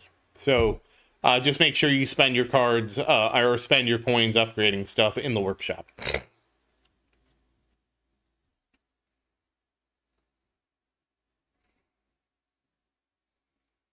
I mean, it's so crazy, and the thing is, you have to make sure you have like a cap on the end for something for you to slam into. Yeah, I couldn't say the last time I saw a no card mission. It's really not my favorite mission because it just kind of like, to me, having a no card mission kind of takes away from part of the game. And also, I think requiring 60 waves is a little like, I don't know, it seems excessive at your tier minus whatever it is. I feel like it should have been like I don't know, -4 or something like that. Yeah, it pretty much is. It requires you to end a farming run to do a stupid run. I don't like it. And it's not even it's not even like no cards is a fun run to do. Also, I feel like the no cards run should allow you to use intro sprint because it's so terrible. It feels awful. Have you beat Satisfactory, Glenn?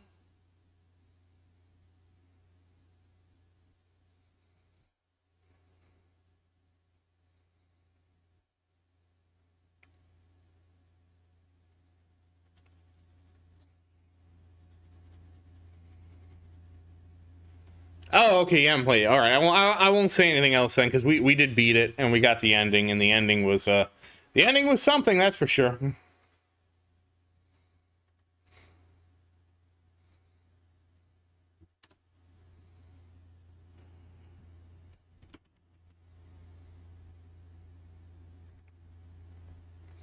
Oh, okay. Well, I will say, like, the game is a little tedious until you unlock coal. Once you unlock coal, and the game is even unlocking coal. Like, we unlocked coal, we built our coal plants, and we did it wrong. We had to actually tear all our coal plants down and do it again. Coal was kind of challenging for us.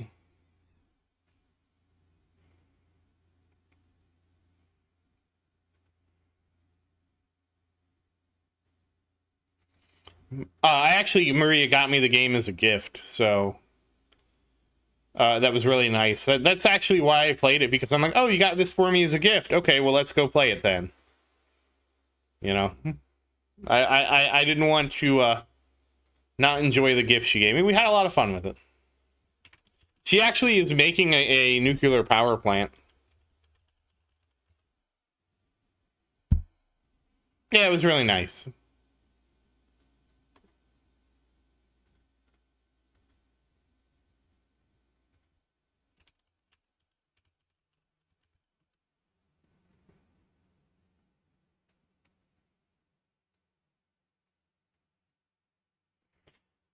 No cards would be fine if they allowed you to use one card Omega, which was intro sprint. It was like no cards but intro sprint, so at least you could just go through it quickly.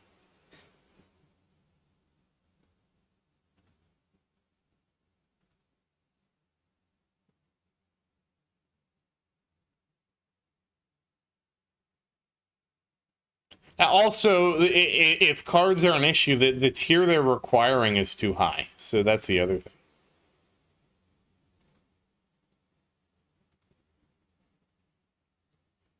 No, just intro sprint. All you need is intro sprint. But I forgot to put the music on again. Hold on.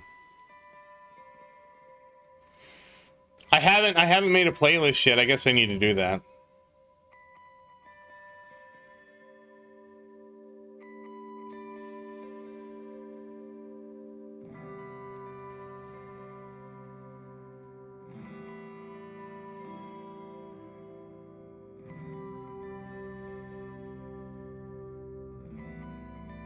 Jason, yeah, that you can demote all the way from champion down to gold. So that's a thing that happens. That some player, he could be a returning player or something. I don't really know, but yeah, you can demote all the way to gold from champion. From even from legends, I think you can demote all the way to gold if you really just I don't know, don't try. I don't know the answer to this.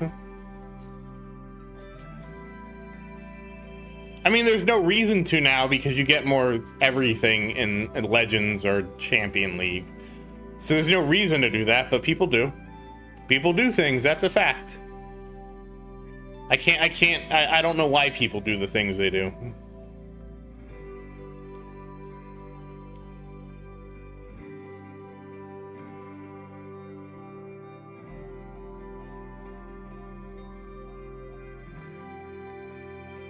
I feel like more realistically, Omega, he's somebody who joined a tournament, didn't have time to do the tournament, and then forgot about the tournament. I feel like that's a much more reasonable thing to say. Because, like, not everybody, you know, has unlimited time to play the game. I don't know how to put it.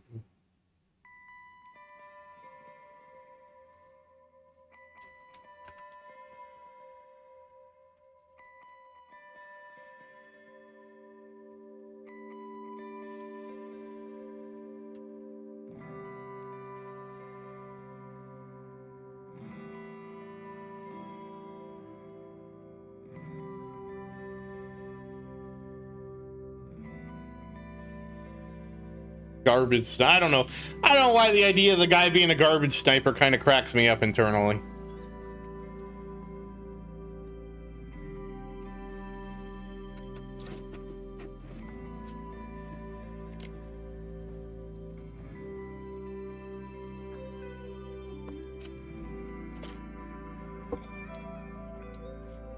Yeah, that's unfortunately how it goes sometimes.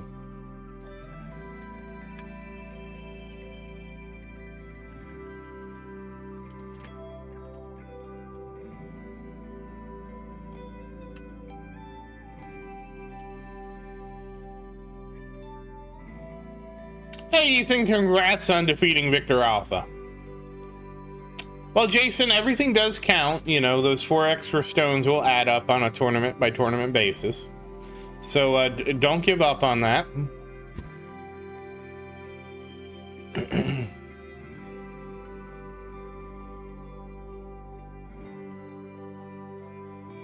Just remember, one dragon a day.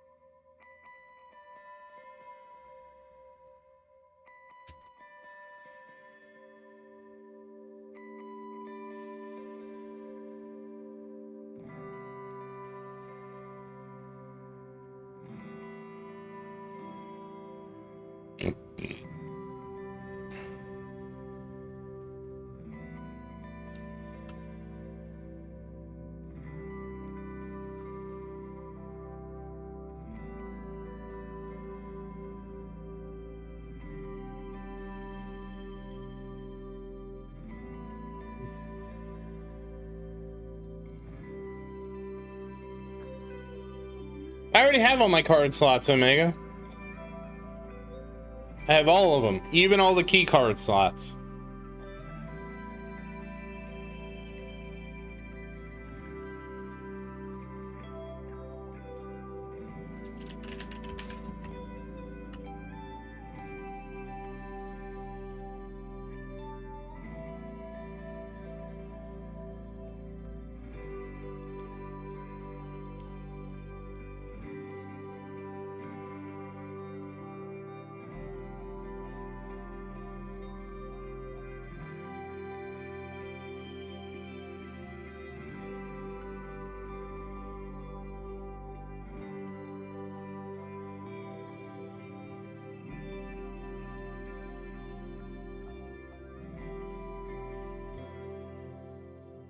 This is actually free music from YouTube's library.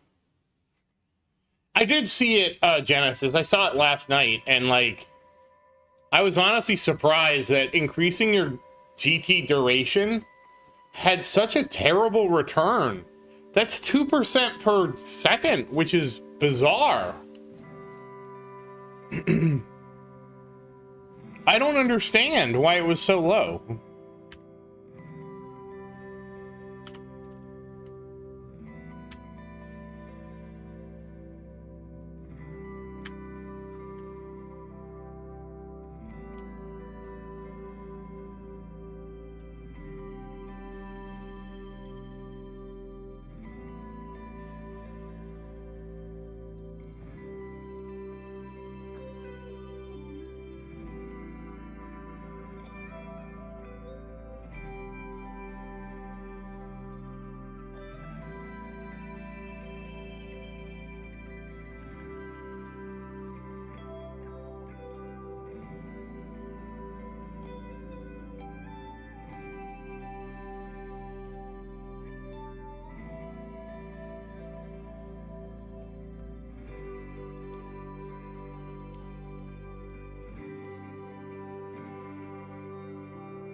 Hey, not that innocent, how you doing?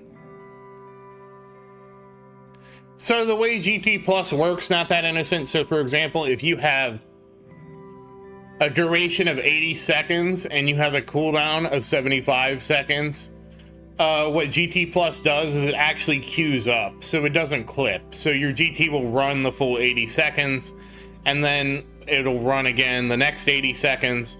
And because of how GT Plus works, they don't allow ultimate weapons to clip each other like that. I would say 100 health, Jason, based on where you are. Well, Genesis, on the plus side, at least, on the plus side, it's a good thing, Glenn, because it means you can't ever over upgrade your duration to where the cooldown clips you in a negative way. So for example, my MVN has a 50-second cooldown, right? If I had 80 seconds of GT duration and GT reset every 50 seconds, there would never be a point for me to have more than 50 seconds of GT duration. However, since it queues up the ultimate weapon to immediately start once it expires, having 80 seconds of duration is actually a bonus because it does extend the duration for GT Plus to allow me to have the full 80 seconds, even though my cooldown is effectively fixed 50 seconds. So it's overall, it's actually a good thing.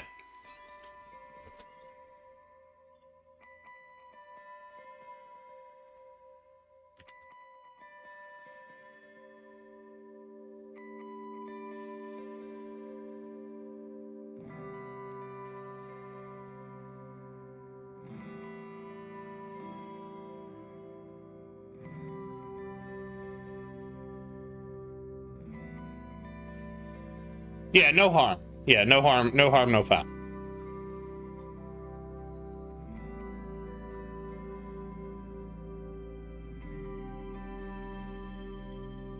They kind of had to, because otherwise you could foot gun yourself with Golden Tower Plus, and they wanted people to invest in Golden Tower Plus and still invest in duration. Otherwise, you would never have your duration higher than 50 seconds for Golden Tower. Or whatever the community determined is the optimal one.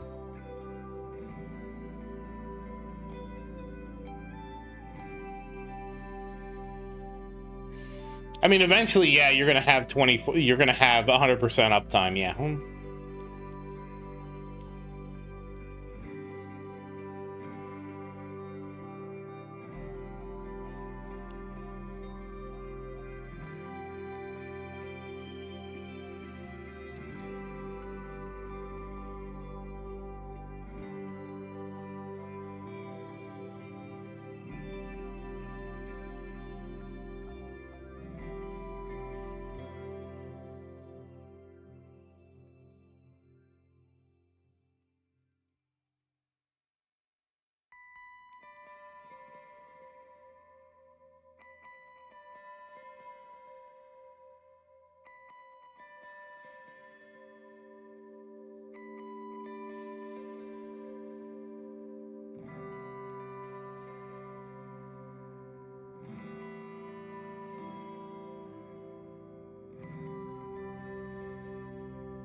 This is actually,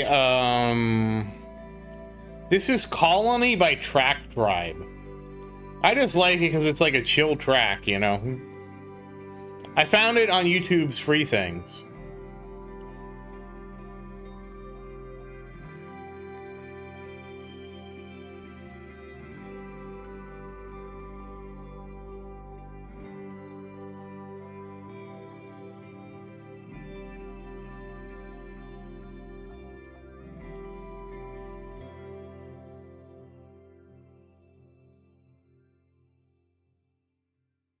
Hey, Brad, how you doing?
Poison Swamp does, but that's why I banned the extra size.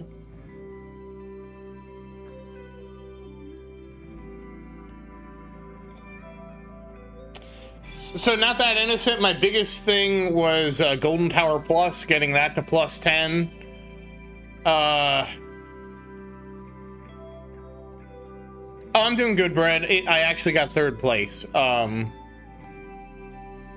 So, I had a couple of different jumps, okay? And I'll try to go over... Actually, somebody asked me this in a comment, Not That Innocent, so I'm going to go over all the steps, because I guess people don't watch all the episodes of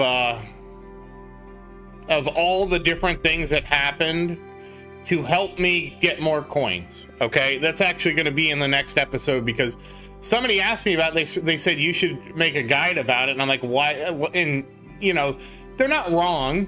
But I could also, rather than make a guide specifically about it, I should make it as an episode, because the reality is any guide I make will become outdated by, well, may become outdated by future updates, where if I make it an episode, the episode will always be relevant for the time period it was produced, in my opinion. In terms of overall, the biggest thing was first getting GT Plus, then getting my damage to a point where I could farm tier 14. And then once you got to tier 14, then it wasn't getting to Black Hole Digester. Now, you know, a fair question is, would you consider that the optimal path to take? And the answer is, I don't know. I do know the optimal path to get the card masteries, which is why you need the economy anyways, is to use Golden Tower Plus. Once you have Golden Tower Plus is the next most optimal step in your economy to then work through the card masteries like I did, which would be to increase not only your damage, but also increase your economy at the same time. I can't say, but that's what I did. Then, once I progressed through that, and basically once I got Intro Sprint Mastery maxed out, or close to maxed out, I think I had it at least level 6, then it was reasonable to try to farm a quicker tier like tier 14. And I was able to find success farming tier 14. And then everything after that just kind of compounds, right? I'm already farming tier 14, and then by working towards Black Hole Digester, I probably increased my coins output. Well, I know I increased it by a certain amount, but you also have to remember that these are very like long-term goals, not that innocent, and that long-term goals are subject to change at any time based on the whims of the game developer. So for example, before BHD, it was May 25th. I would say WA was the biggest one for me, Virus. WA was the research I did that was able me to get more coins than I was spending on masteries. Wave skip didn't seem to help that much, but again, I was doing wave skip in combination with wave acceleration and infra sprint. I was doing all three of them at the same time, so it was hard to see how much wave skip helped in isolation. And that's part of the problem with these card masteries, because you're doing all the researches in parallel. Once you get to a certain point and they all kind of compound on each other, it's hard to individually isolate how much a specific card mastery helped you from 0 to 1. And again, you could realistically do that if you went and took the card off, but why would I sacrifice my farming to have some number, some theoretical number? At least I'm not willing to do that. Maybe somebody else is.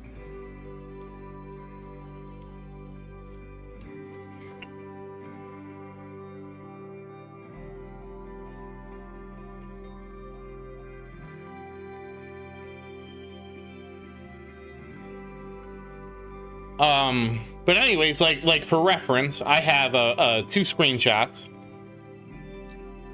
One prior to BHD. I just started BHD on about a week ago, on the 5th. Actually, it was the 4th, a week ago today. So before that, I was doing regular tier 14 farming, and I believe I was at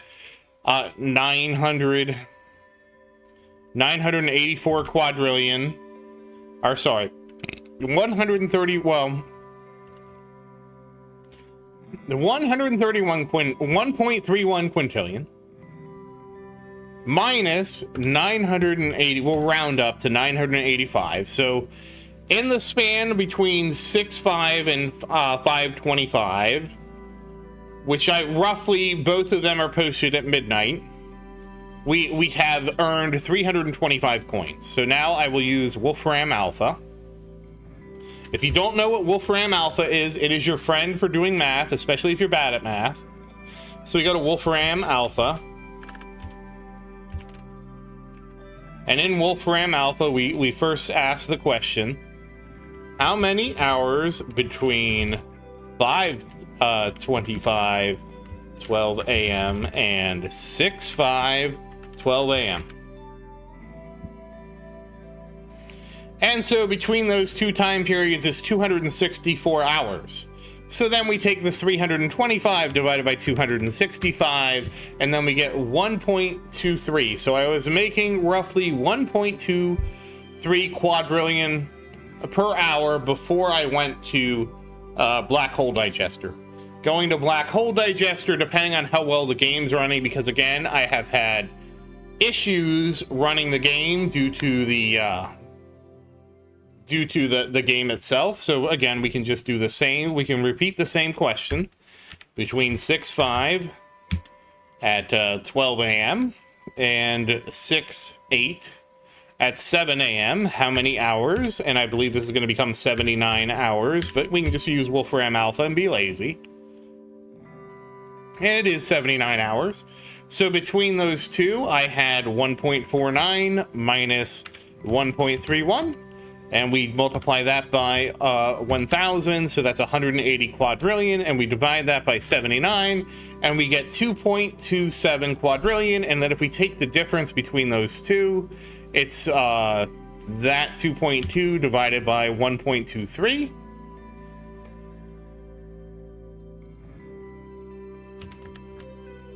And and we get I had about an 85% gain. Just from going to Black Hole Digester. I had about an 85% gain. But you also have to take into consideration that going to Black Hole Digester involves re-rolling your your submodules, getting the Deathwave cooldown down to 50 seconds, etc., and also getting Black Hole duration to at least 34 seconds, and then getting lucky enough to get all the appropriate things on your core modules. So that's a lot of moving parts.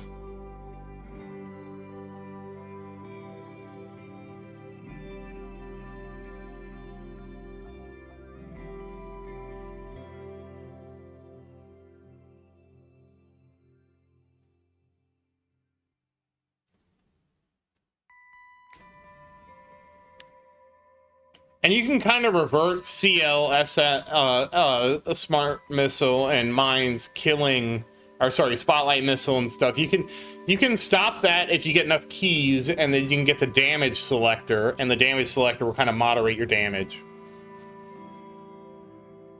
Well, Omega, we keep hoping, Omega, that they're going to add the run history, so then we can actually analyze where our coins are coming from. I simply do not have it in me to to do that without waiting until they give us a run history.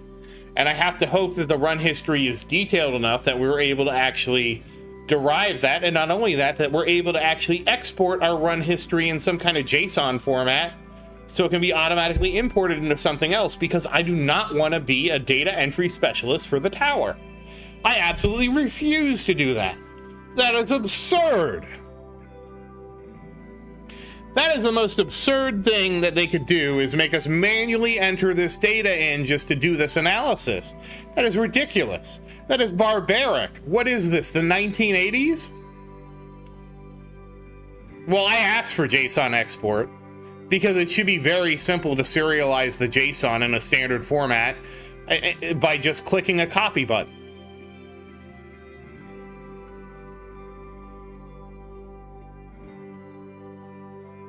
It's like the same thing that drove me nuts with Starfield. You know what the #1 thing Starfield could have done? You know the #1 thing Starfield could have done to make the game more fun that wouldn't have required any programming? Make it so that your blueprints for your ships could be exported and imported into the game. Because then, all of a sudden, you're using social media to promote the game by allowing the shipbuilder to be exported and imported into. Because you could have every ship export say something like, this ship was built in Starfield. And why the company didn't capitalize on that, I will never understand.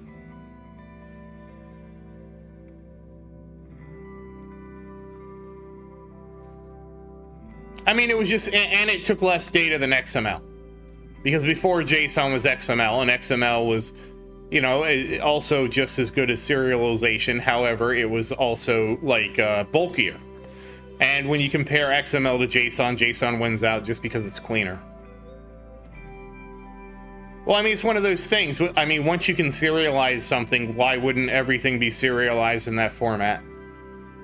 You know, like, why would you do something other than JSON for config files? Why would you use JSON for any other data? You know, why would you use any other serialization technique outside of JSON if everybody uses JSON? There's no reason.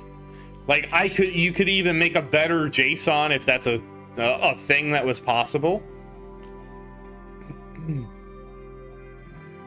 How does JSON mess up save files? Because, I mean, it's just serializing the data. It doesn't, like, what's the advantage of JSON or disadvantage of JSON versus something else? Like, why would, for example, XML, and I don't know that XML would be better, or why would binary be better than JSON for save files? But why do you need to, like, if you're worried about securing your save file, why wouldn't you just zip the JSON and encrypt it with a key? Like, if I'm concerned about security, the answer is not the export format. It would be zipping the save file and then saving and zipping the save file with a specific key. Whether you're using 7-zip, whatever.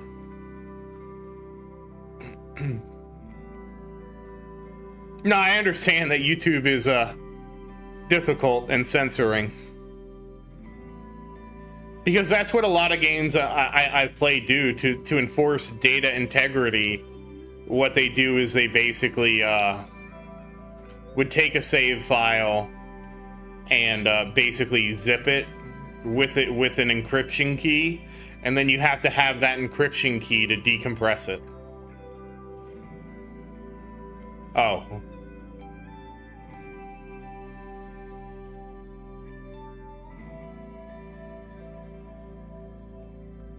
Yeah, it is difficult because also YouTube is slow, so there's that too.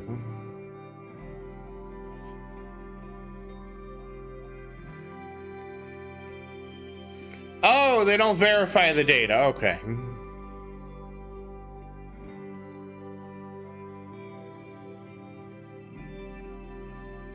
So you can have buffer overflows and stuff like that. Yeah. I see what you're saying.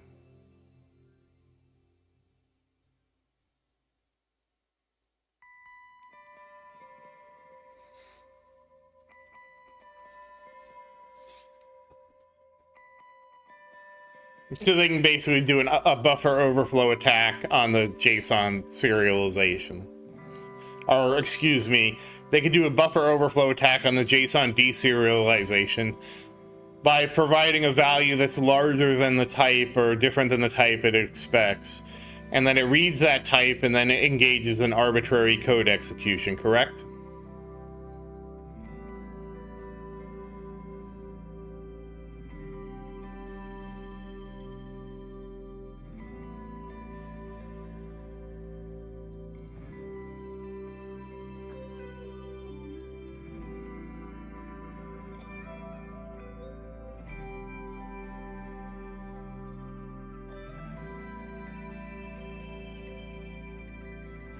That sounds like arbitrary code execution, Omega. The bread, I've heard good things about YouTube Premium. Obviously the biggest perk is you don't get any ads. If you can do a family plan, I think YouTube Premium is, for a family plan, is relatively reasonable. And I think the family plan does not require your family to be located at the same IP address.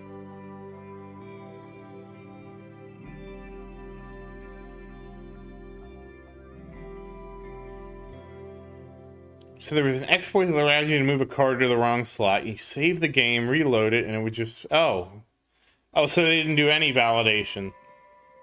Okay.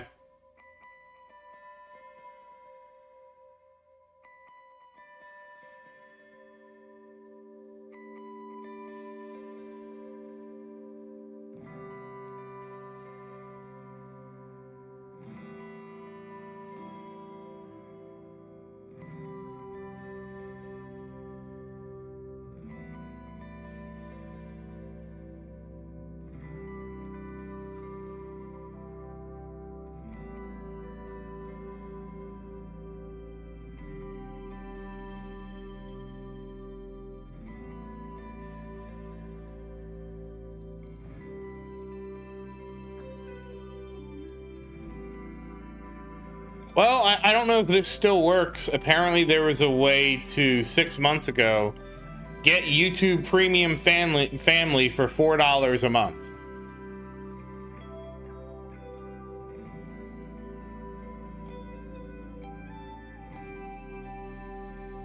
Yeah, that's what I kind of figured. Even if it could, even if it, you know, that instance didn't execute code, you could eventually use it to arbitrarily execute code. Yeah.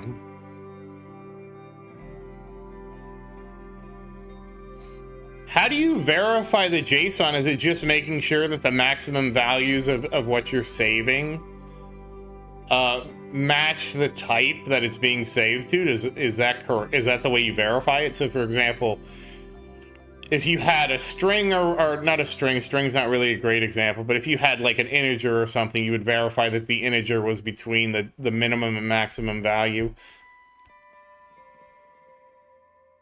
Okay, that's what I thought. You make sure it's the right type and the right limit, so you don't try to convert like a string to an integer or something like that and cause some kind of weird side effect. I kind of assumed that was all done automatically during the deserialization process. I can't imagine any benefit that, you know, that would not provide. I don't really want to link this guide, Brad, to the Discord or to the YouTube. YouTube might get mad at me, but I will post it in the Discord. Oh, that's right. Isn't Balatra written in some goofy language like Lua?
Oh, good night, Glenn.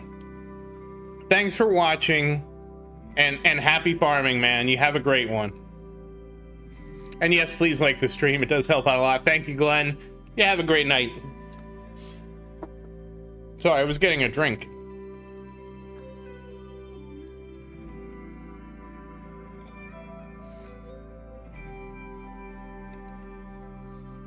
I didn't know that it did that in all languages. I thought I thought, for example, like C#, like if I deserialize it and when I deserialize something in C#, I provide a class and that class has types.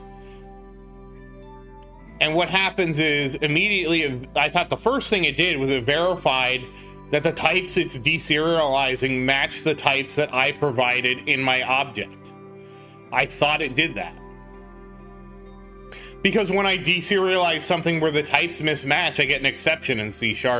It just throws an exception saying, hey, like, we tried to deserialize what you specified as a long, and we have a string, we can't do this, and it just blows up.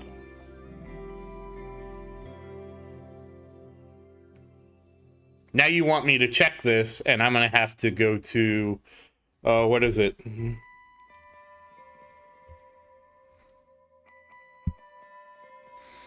So now my stream is turning into, can Zerdan remember how to write code?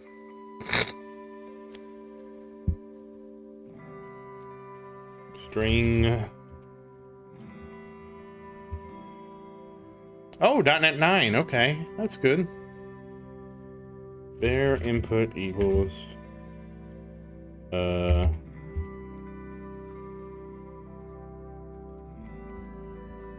public class.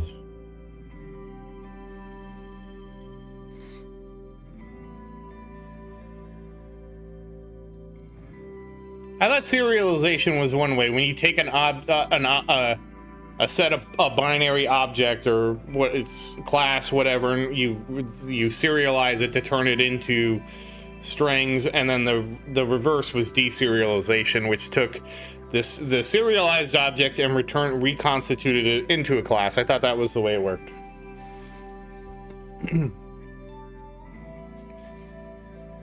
Maybe I got it backwards. I don't know.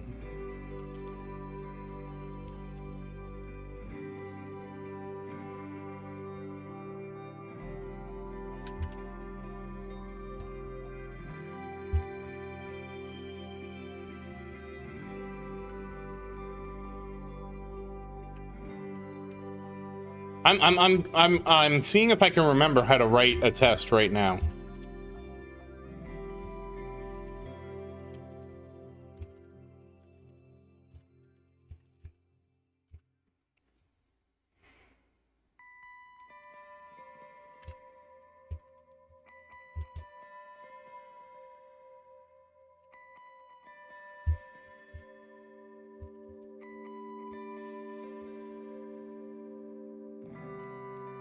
Oh.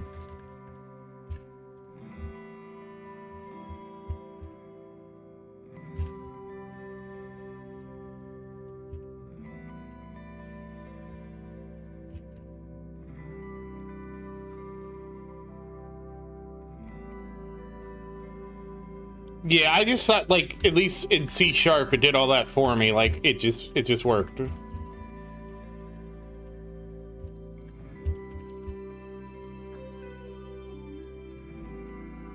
Hold on, I'll be right back. I have to go to the bathroom.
All right, I'm back. How many mods have you written? I've never done a mod before, but well, I take that back. I used to have very simple mods that were fun that I made.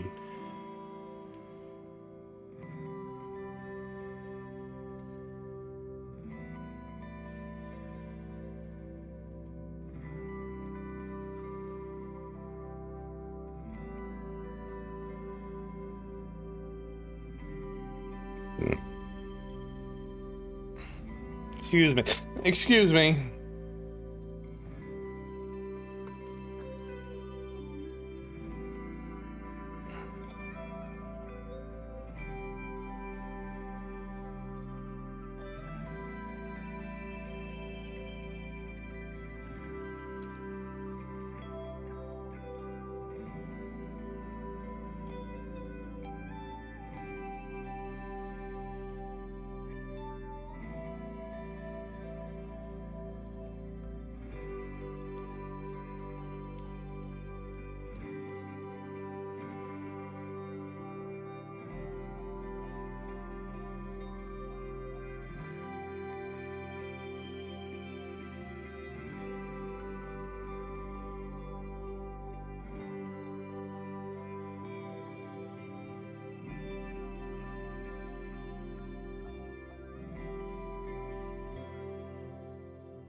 I figured a library would do all that for you automatically. Was there not a library that was able to accommodate that?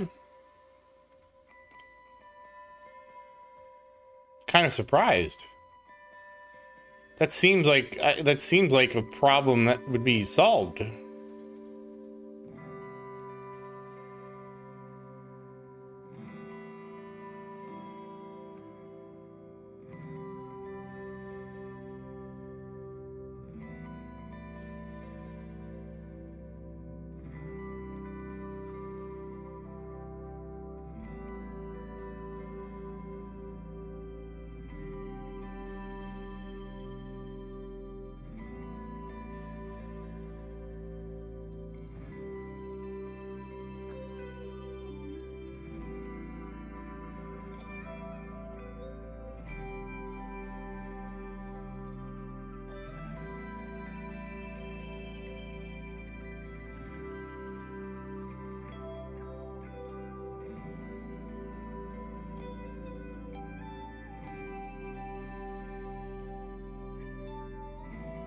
Oh.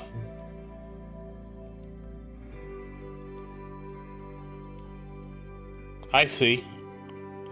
I never tried to do anything like that because I usually just work with the confines of the game. Like, I don't explicitly try to go out of the boundaries usually. But again, like most of my mods were really simple mods.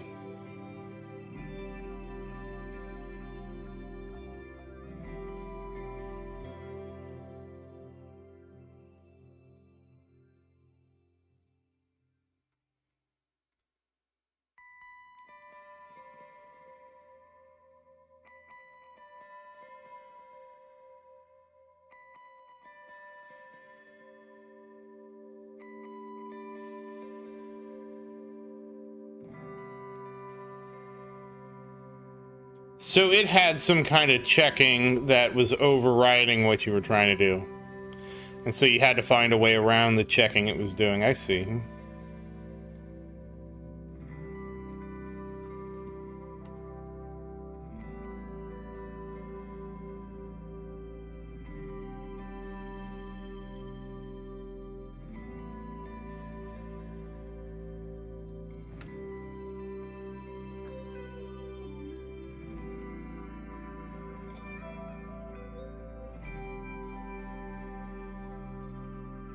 I have done some assembly and I hated it so much I never wanted to do assembly again.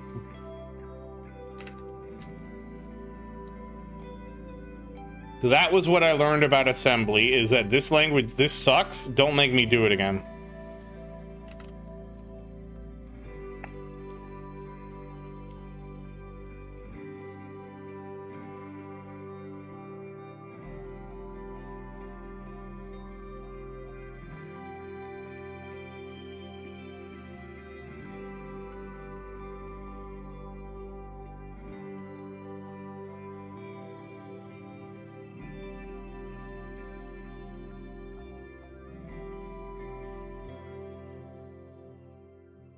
Yeah, I've never really worked. I did Java in school. I had to take a Java class and I didn't like Java.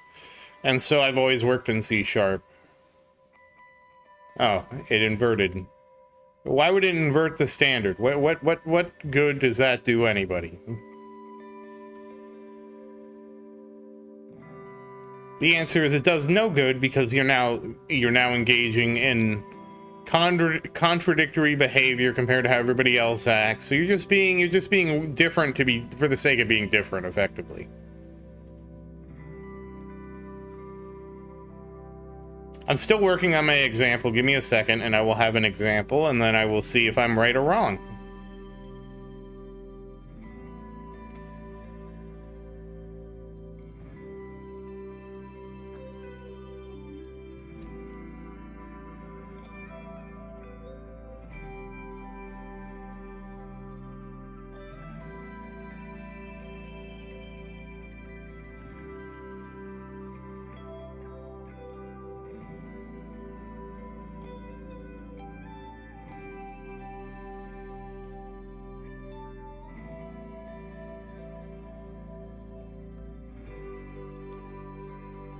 Okay, there we go. All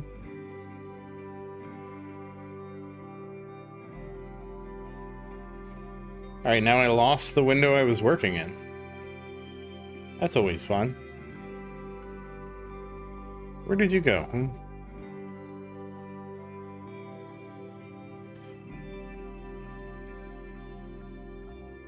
No, it wasn't here.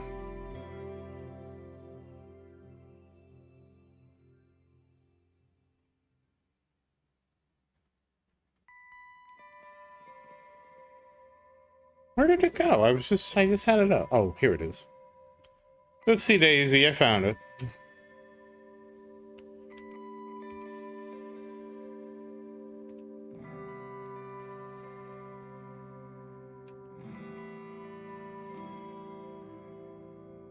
All right, let's run this. Okay, we get the value. All right, perfect. So now this produces this whole. I'm working on it.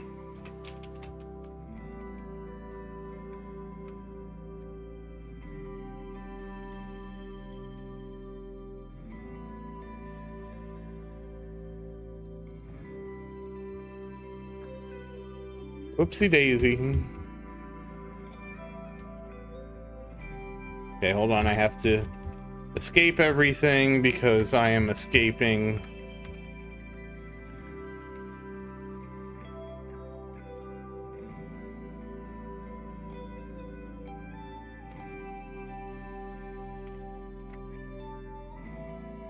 Why are you angry?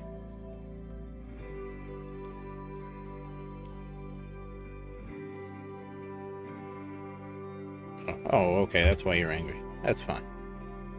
All right, now we take you and we swap you with you.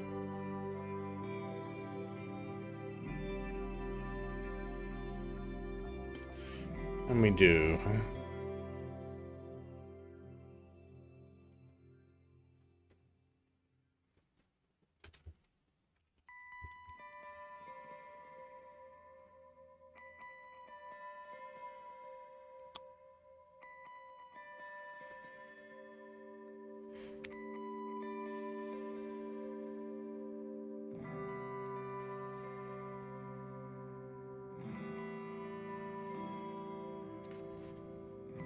We do this.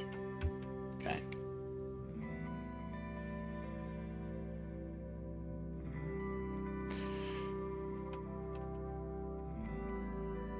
I'm getting closer. I'm getting closer. Please remain patient with me.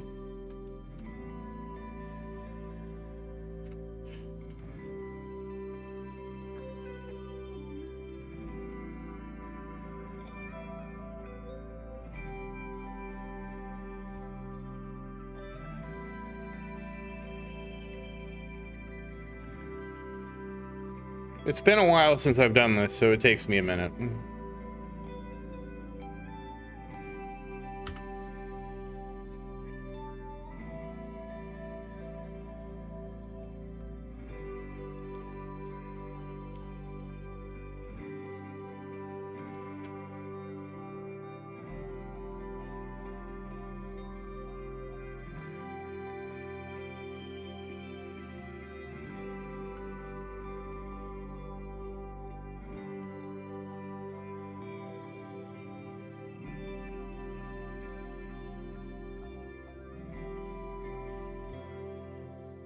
Hey, that's good.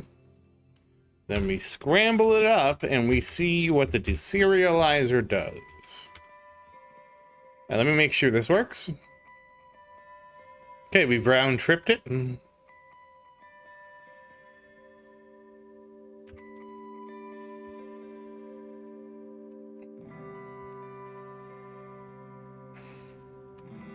we're expecting my favorite friend to happen, Mr. Exception.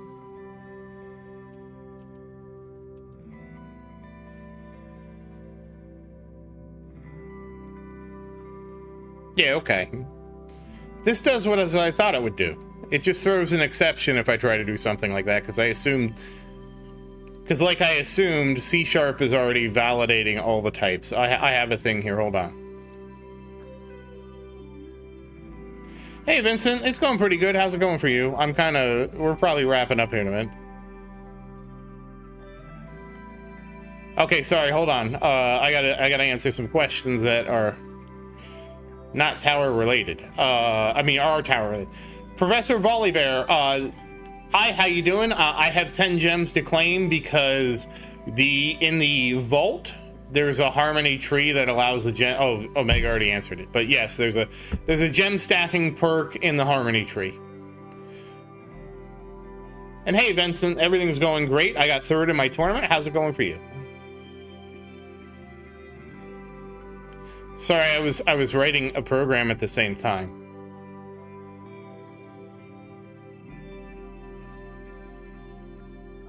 I mean, I'm not surprised. Why would it be a nested if? I thought a switch statement would just be a giant if else, well, technically if else if, because that's all a switch statement is basically simplifying the else if-ness of a switch, of a statement. I thought it would just be the exact equivalent of doing a giant if-else-if chain.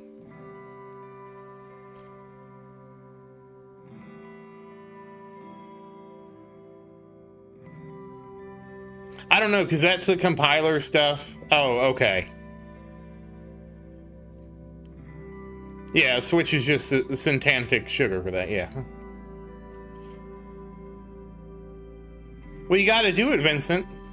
Because the bigger your coin bonus is, the quicker you get more coins to buy more coin bonus.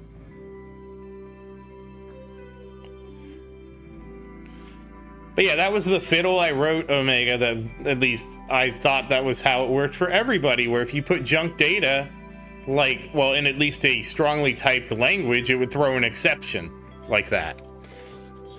Because basically it's like, hey, we can't put this into a long because you put a string in there. So you can't do that. I guess I should also test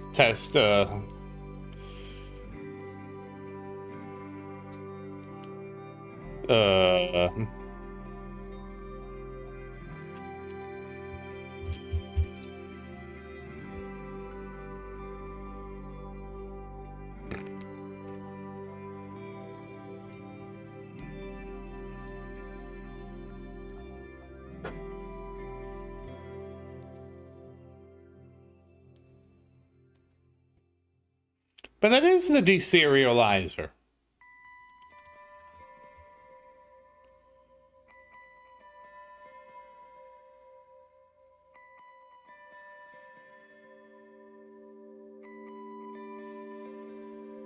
Literally, it's JSON serialized.deserialize, which takes the serialized data and deserialize it back into the object, and it checks the types when it does that. Unless I'm not understanding something.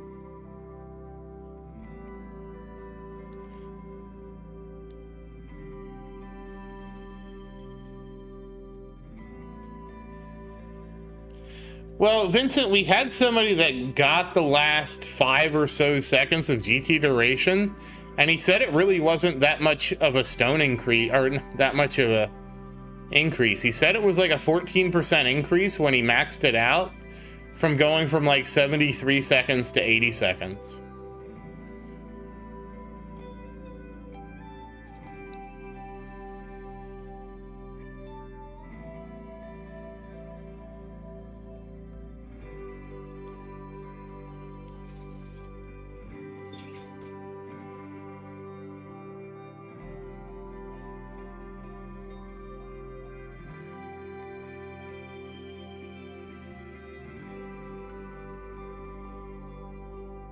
There he is, Genesis, yes. Genesis, what was it? You spent like 8,000 stones and you got like... What did you get out of it?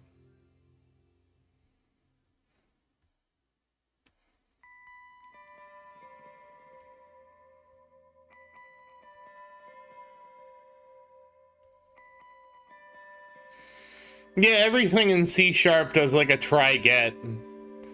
And if it fails a try get, it would throw an exception, yeah. Yes, correct.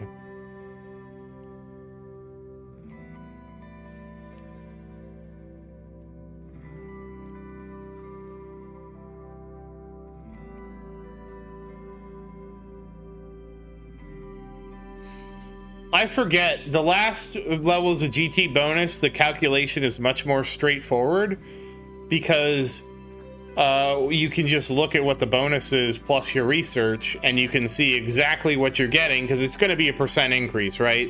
So if we go to, I don't have it here, where is it?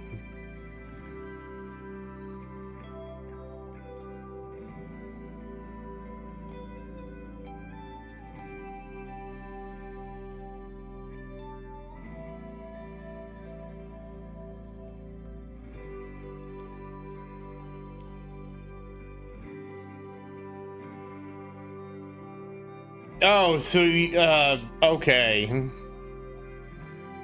So then it's not type corruption, but you mean like if a flag was set and then yeah, like it's in the data types are valid, but it's invalid for the state of the game itself, is what you're saying. So for example, having a joker in your deck. Like if you moved a joker into your deck, that would pass the type checking, but would be an invalid game state. I see. I don't have any experience with that.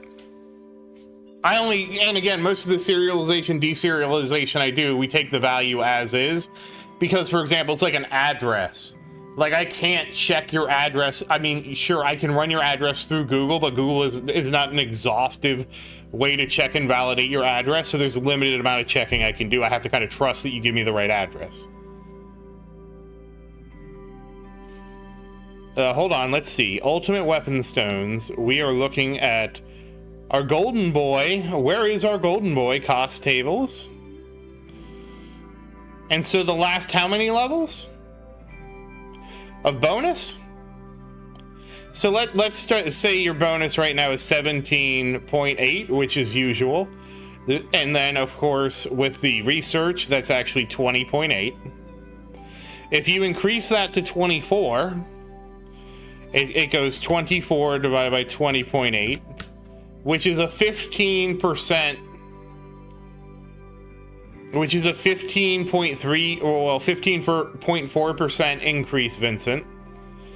And to go from 17.8 to 20, well, 20.8 when you count the research, that is only that's 6,000 stones.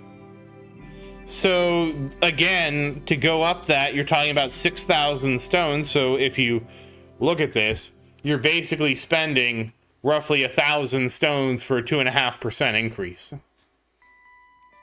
So, I mean, again, you kind of have to analyze it more at an upgrade to upgrade level to see if it's worth it, because it's a 0.8 increase.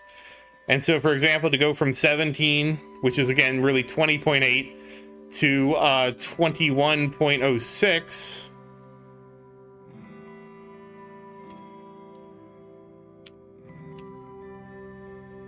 Oops, I did it wrong. 21.06 divided by 20.8, we're going up by basically 4%. And that 4% increase is going to cost you, I think, 700 stones, if I can read. No, 950 stones. So for 1,000 stones, you can get a 4% bonus, and it only goes down from there. I'm sure you only get worse returns from that point on, because you're gonna have to spend more stones, and you're gonna get less of a percentage increase. So for example, the next level is, you would be going from 21, or actually we're going to 22.4 divided by 21.6. And that is a 3.7% increase, so it's down from a 3.8 down to 3.7. And really, it's like 3.85 versus 3.70, so like a 0.0015 decrease. But the cost difference between doing that is an extra 300 stones. So again, if that's worth it to you or not, I can't answer that question. But I can answer the question, is it expensive? And the answer is yes. Very expensive. Oh, shoot. Well, now I'm stuck here. But yeah, guys, I actually need to get something to eat. I don't know what I'm going to do to get food, because the grocery store is closed now. So I have to figure out what I'm going to go do to get something to eat. But once again, as always, thank you for watching. Please like and subscribe to support the channel. And if you have any questions, feel free to say something in the comments. I do always look forward to your questions.